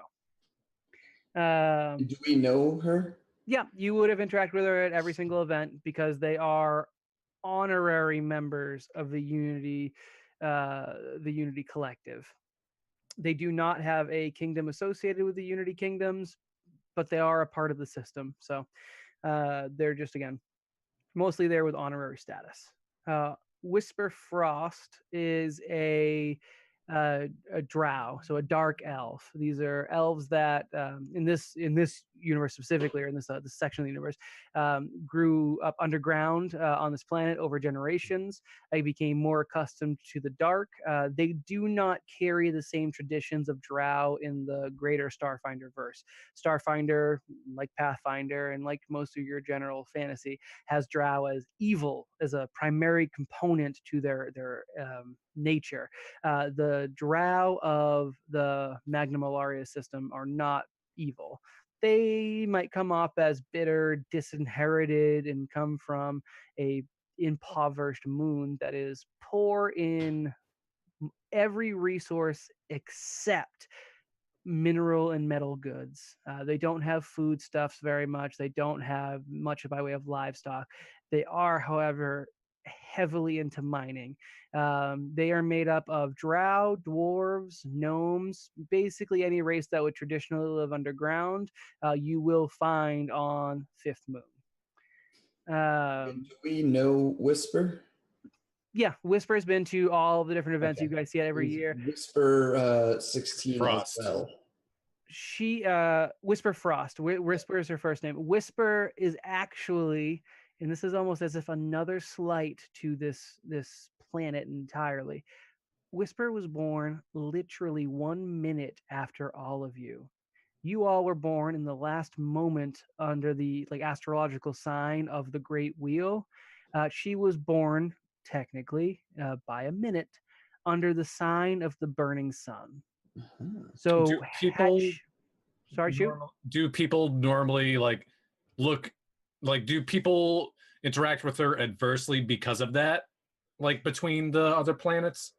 No, adversely, no. However, she is a princess of a powerful kingdom. She was born literally a minute after you all, which she has some debate if you were even born on the same moment. How is that even like contrived? How is it tracked? How accurate are your hospital records? She wants to see them. She is not considered a princess of the wheel. She does not get many of the same prestigious accolades or callouts as you do. She doesn't have any honorary significance beyond, again, being a princess of a kingdom in the system. She's very bitter. Is there a Know her. fifth spot at the table for her? No, there is no fifth spot at the table. Ooh. I pull over a chair. Yeah, I was gonna say I'd look back at her and probably offer a chair if we have one. So I'm fine. As you guys kind of do that, you move to motion. Now I'll say you have probably done this at every event where you are maybe given special recognition. You guys offer a hand. She turns up her nose. She's got deep purple skin and hair that is white or I would say like very, very pale, white to maybe a shade of blonde even. And she turns up her nose and she says, I don't take handouts just because you're giving special privileges for being born a minute earlier. Thank Hey, you very much. hey, I hey! actually wanted to be in your company, but you know. I mean, you don't have to sit with us. Yeah, we're trying to I be don't care, nice but here. you can use this more than I can. And hands the wine glass, spiked wine glass, by the way, to her. She takes it, daintily spits in it, and hands it back. What's your Spiked it beef? down. She retches at the, oh, didn't expect you to do that. Each your own. I simply came to say that whatever tonight is, I don't think you've earned it. I think this is a sham. I think that the four of you are, by and large, disgraces to your kingdoms. Or, and she does look at Krala, you're fine, but your kingdom is a pile of hot garbage. And regardless of the many chances you're given in front of you, Glandrium is better. And I'll prove it. I just wanted you to know. I don't disagree with you, man. How can we help you make it better? She humps at this, clenches her fists, and turns and stomps off. She got to do that every time. Every Yeah. time. Like it's clockwork. Lighten up a little. I mean, I This just one was wanted to be maybe friends. mildly more aggressive, the specifically putting Galendrium above the rest of your planets. However, the interaction is by and large the same. I mean, she's not wrong. Dragon is just a giant pile of spook.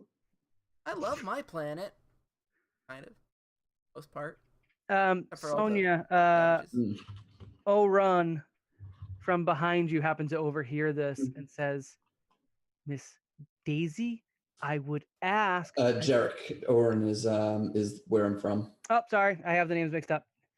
Jarek, Horace. Yeah, sorry. Jarek says, Miss Daisy, I will remind you that the eyes of the wheel are on you. And he just keeps going by as if he wasn't there. He just trails on past the table. Somebody else has to lighten up. You know what I mean, girls? Oh, God. We can handle business after business. Better be fast. Ooh, aren't you special? They're all on you. No, The moment passes, and there's a moment of silence, uncannily. And as you look around, you see that the lights have taken on a red hue. They begin strobing about the room a bit, and silence falls as this new change comes to the room. Slowly, the lights pan over the crowd's 4 of them eventually center on the princesses as you make your way to the wheel, knowing almost inherently what's expected of you. The wheel table, I mean to say.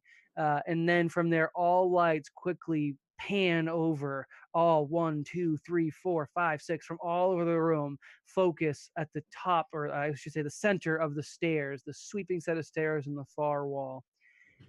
Standing amid these lights, taking a bit of an ostentatious pose, hands on hips, superhero leg width apart. There is a apparent male figure standing, dressed in a tight, form-fitting red suit of armor, high-tech armor, covered by a red helmet that does not show any expression beneath it. Does not show through the face. It looks somewhat similar to what the waitstaff is wearing, but it is definitely suited for combat, being that it fully encompasses head and has a bit of heft to it. I don't know how much your characters would have involved with this. This may be a figure in history or on television that was unknown to you. But over the speakers for the station, an announcement calls out, all of those of the Magna Malaria system, the great wheel in the sky, those governing families, those hangers-ons, those men, women, children, and others that are present, please draw your attention to the grand staircase where your host for the evening has arrived. That's right. National Galactic, intergalactic television star, most recently on the year-long hiatus, but still most recently, the most dangerous game show. We bring you the Red Forcer of the Power Force. That is right. We are joined tonight by Scarlet Carmine himself. Last seen battling it out against the Pact Breakers. Do you know what the Pact Breakers? The intercom drones on. Whatever those are. You have likely heard his name, seen him on different broadcasts when they reach us. He is your host tonight, and he would like to call the Princesses of the Wheels to the upper level, where he will bestow upon them an honor, where they will then, for the first time, present themselves to the collective of the wheel as their heir apparents, their rising rulerships, their princesses of justice. Please, Princesses of the Wheel, join the Red Forcer as he ascends the stairs. The intercom shuts down. The voice is not one you recognized. Not to say anything dangerous about that. It's just not any of your family members or anyone that you've put on events with before. The figure on the stairwell does begin ascending without looking back. I follow. I get up, and as I'm getting up, I just kind of lean into Krala and be like, yeah, we totally called it, huh, man? And holds out a fist to bump. I bump fist. As we're getting up from the table, I as we're getting up from the table, I go, Princesses of Justice. Yes, isn't it all? That sounds awesome. Justice? I don't get it. Yeah, that sounds like a lot more work than I signed on for. That's exactly what I want. Let's do it. And Just Stacy really excitedly gets up and is the first up those stairs. Single bite out of an apple, just kind of drop it down on the table. I've had enough fruit for a day. Oh, Dad. Couldn't save him. Could I have you guys make perception checks? All 4 of you. If you have, so I had you guys roll classes. Mm-hmm. However, the classes aren't in play. You are basically villager tier characters. All right. If you did your stats out and you took a reduction, that will still factor in. But any bonuses you gave to your perception skill, or the primary stat was that wisdom, the governing stat for that, do not factor in. It's either 10 or lower. Please roll perception. Oh, not 20. I got an 18 again. That's just a solid 20. 18. 13. No, okay, so no exact brawls. I will say I think Krala, for her sake, is more focused on what's coming, and follows the Red Forcer as he climbs the stairs. You notice specifically, you're not picking up on the greater room itself, but you happen to notice that the Red Forcer isn't moving as sprightly as you'd expect someone that was just so vaunted as a TV star. It almost looks like they're walking with a bit of a limp or as if they're sore, but Okay.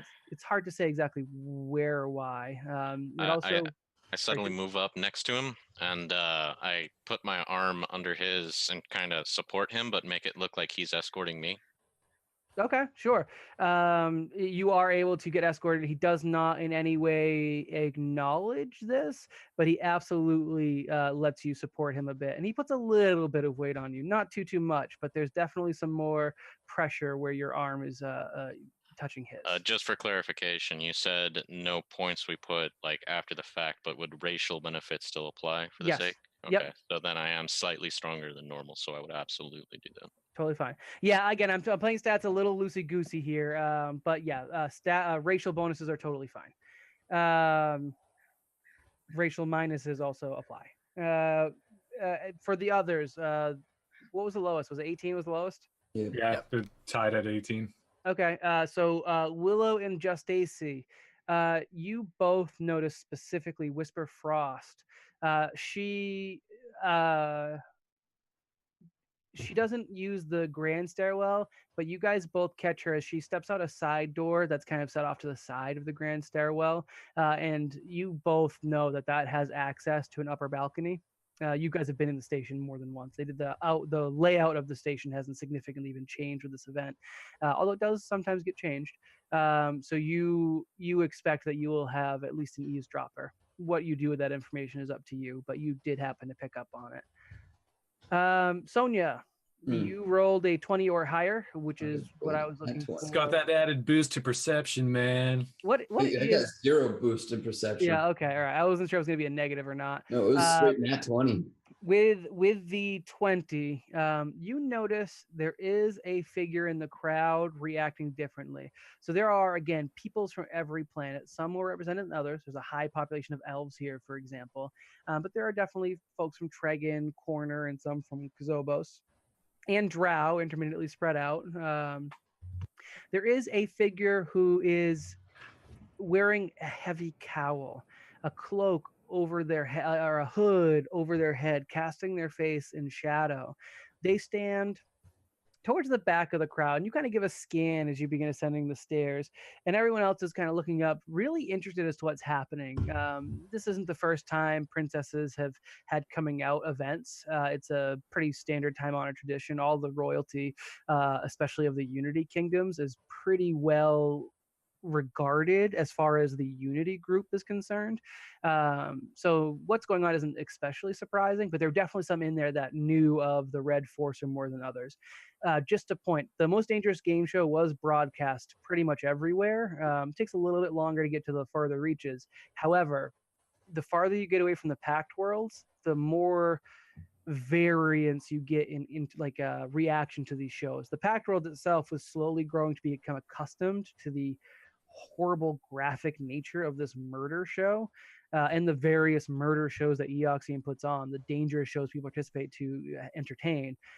Out here, watching the Most Dangerous Game Show would be, on some planets, more taboo than others.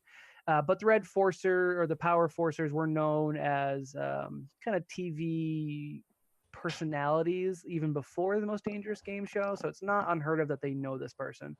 Those that seem especially excited probably watch the Most Dangerous Game Show and says some things about them.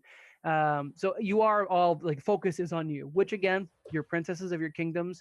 You were all born on the same day at the same minute. It's not a huge surprise that you're the center of attention. You, Sonia, notice that one hooded figure seems to be looking down, not up at you. Is one of the few people not looking towards your direction. The robe they're wearing is ornate. It fits in. It looks dressy. It has more filigree than your dress does. It has ornate inlay.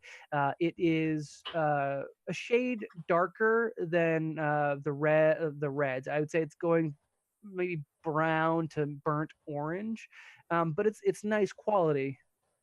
It's just the only person whose face is completely covered by a robe and looking down. And as you maybe linger on them for a moment with your eyes, they begin stepping away towards the exit of this grand ballroom. You all arrive upstairs at the top here. This is an area that has often been made a second tier of the ballroom when it's a bigger event. For now, the wall components have been kind of shrunken in, so it's a more private affair. It is the Red Force who Krala helps to the end of the room. There is a kind of a blank wall that he stands next to, and then he asks you all to stand in a row in the center of the room. You are each followed by a guardian representative of your planet. Just AC has Stu, Sonia has Jarek, Willow actually has Cypress, who is standing looking perturbed, but insanely curious as to what's going on.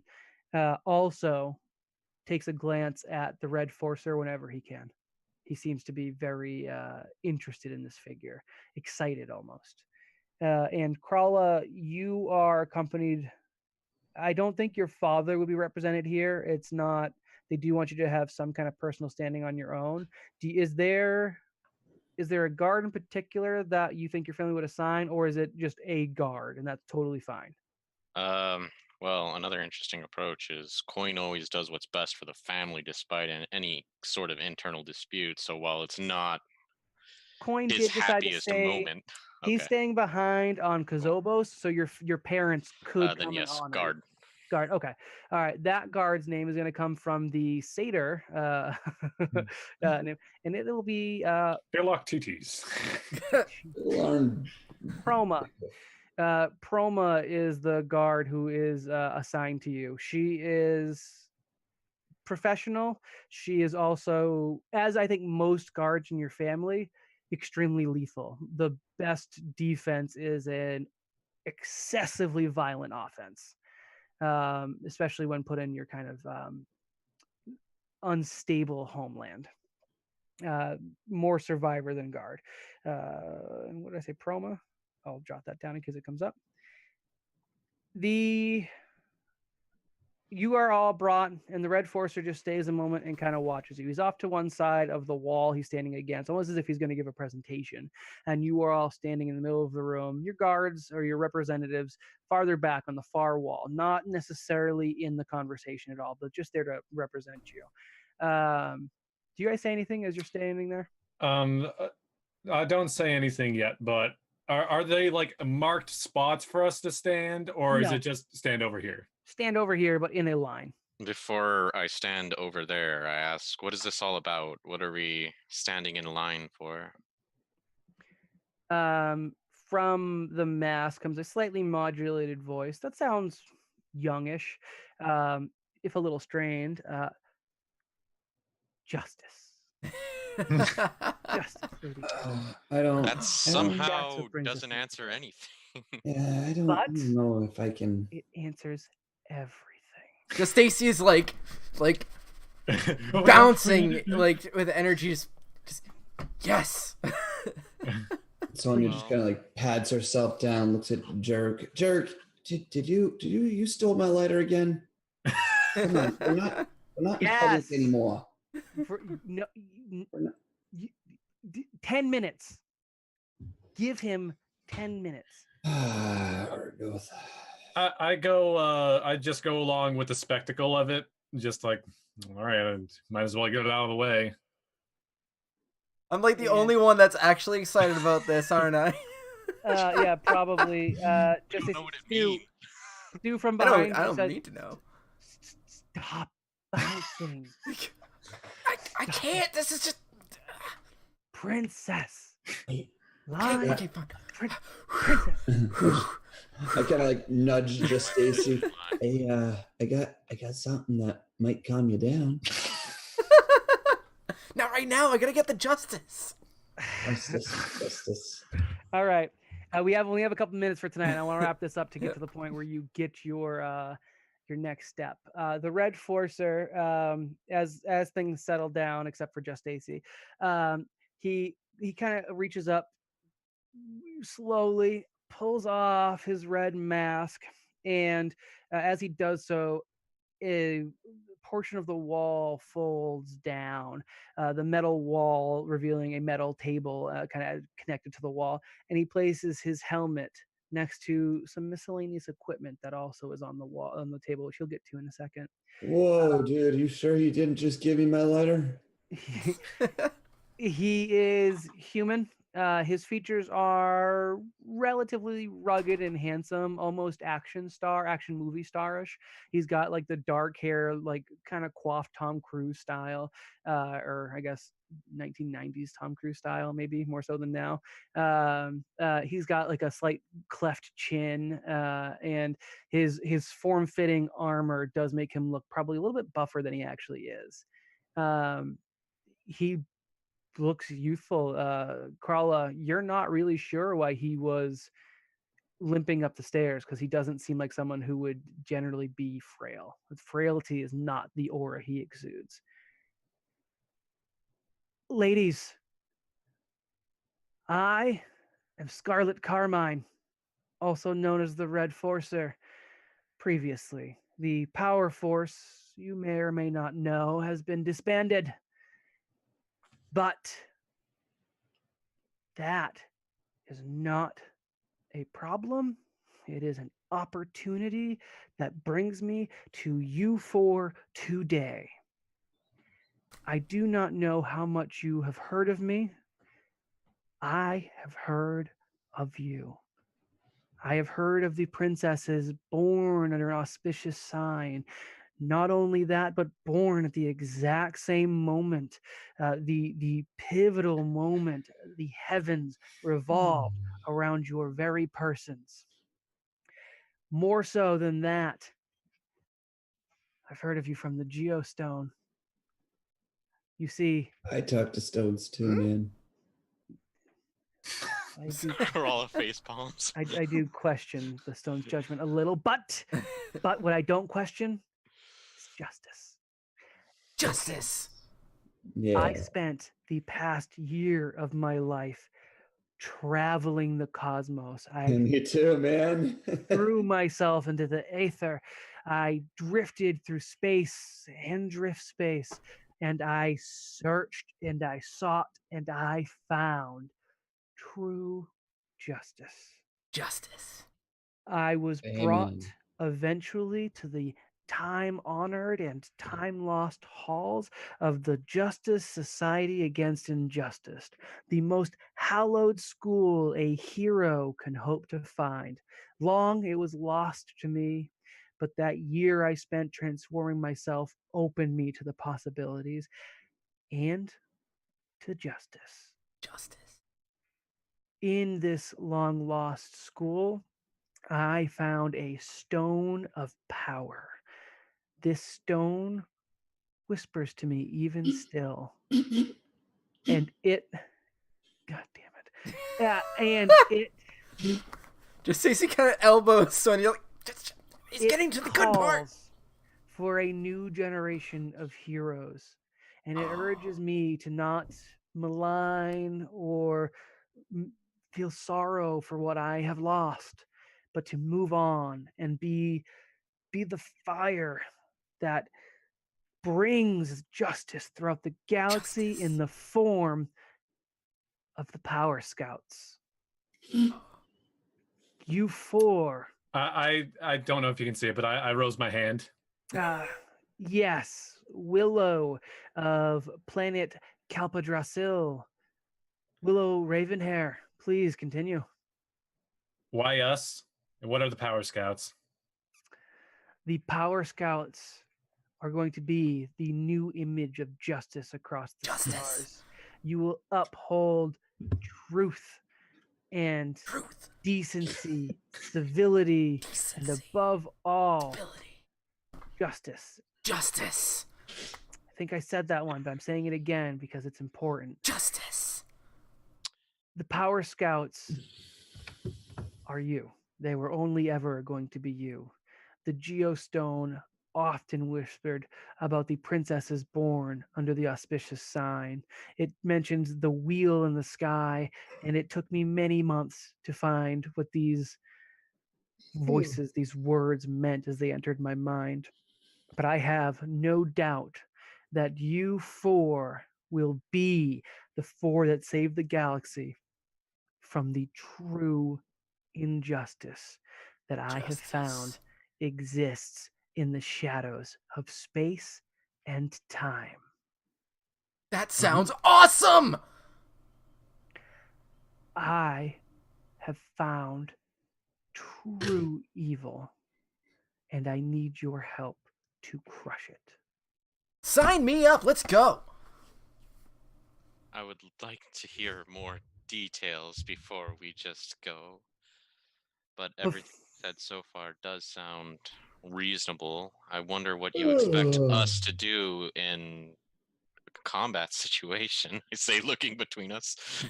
You have not to worry. I have experience with being chosen from an item of power, and I can tell you it will complete with what you lack. Before you on the table here, there are 4 gemstones embedded in jewelry of your choice. Tiara, necklace, wristlet, or earring. Let's go with that. Or earring. Should you choose to accept your destiny and join the Power Scouts, under my tutelage, you will learn how to use these very tools to plunge straight into the molten sun at the center of your corrupt, dark star. What? Derek, are you sure you What didn't do you slip mean something by into that? my drink? As you look back, Sonia, all of the different representatives look equally appalled at this line. And Carla, what did you say? What do you mean by that exactly? I mean, the stone has told me, the Geostone has confirmed that the true evil in the galaxy resides in the dark heart of the star that burns in the middle of the Magna Malarius system. It contains an evil so vile that its reach spreads far into the past, and I fear even further into the future. I glance back at Cypress because I would imagine, if anything, he might know a bit more because I would not have been as diligent. I'm actually super intelligent. I have an intelligence score of 18 without modifiers. I don't think Willow's judging you on that. I think Willow's more looking for her personal experience is limited in what's going on in the universe, and she's looking to her older brother for, like, is this real? Right? Yeah. Cypress looks absolutely mystified, although he almost looks like he's between like horror and if he should laugh. Okay. So what you're trying to sell us here? Oh, let me see if I can follow this. You're saying that our star, which we've been, which sustains our life and all, is evil? No, absolutely not. That's ridiculous. That is ridiculous. It encapsulates in its burning, fiery heart an evil entity. What is the entity? Thune. Soon what? No. Thune. Thune Helsing. Soon I've been we're calling gonna it be the heroes of true justice. Justice, but it does have a name that I found in the darkest corners of this galaxy. Thune. Only ever repeated. Thune. Will you, Yes. princesses of the wheel, join me in delivering justice to the galaxy. Justice. Yes. There seems to be a lot of unanswered questions, but Are you guys kidding me? Are you? given the nature of what he has said, I agree that we should pursue this further, at least until we can get better clarification on what this dark evil corrupting our heavenly wheel represents. You're Oh. just gonna take him at his word? Wait a second. We Wait, should take everyone at their word until If- they prove otherwise. if I say yes, do I have to go back home? No, Yes. I perk up at that too. no, I have talked to your families or your steward, and they have given me your tutelage.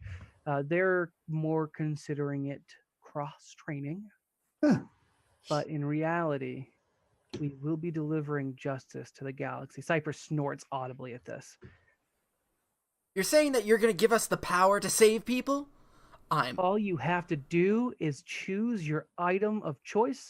choosing Your- that bracelet. Oh, Wait, oh, I did go you for want the bracelet? earring.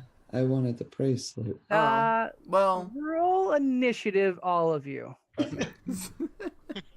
no, I would have given it if she wanted the bracelet. No, I'm trying to do it in character. I know that I'm doing it in character too.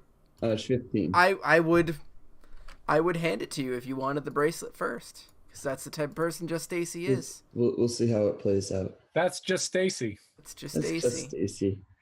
All right, what's the rolls? I got a 10. Yep, 15. 12. 8. looks like as Just AC goes to kind of reach out for it, Sonia, you're a little bit quicker. Yep, I just kind of snag it without even looking. Just kind of slap it on the wrist. Oh, nice. All right, I'm gonna Okay, freeze I in that moment. understand. Sonia, you're as soon as you slap it on your wrist, things are frozen for a second. Just AC, no, sorry, what was next? It was 12. No, Just Crawla's AC was next. the 12. Yeah. Just AC, you did roll Krala. next. As the wait. as Oh, the it's Krala. Krala's next. I thought No, Krala it's got not. the I'm eight. Crawl got sorry. an 8. Oh, okay. So I got a Got it. 10 off.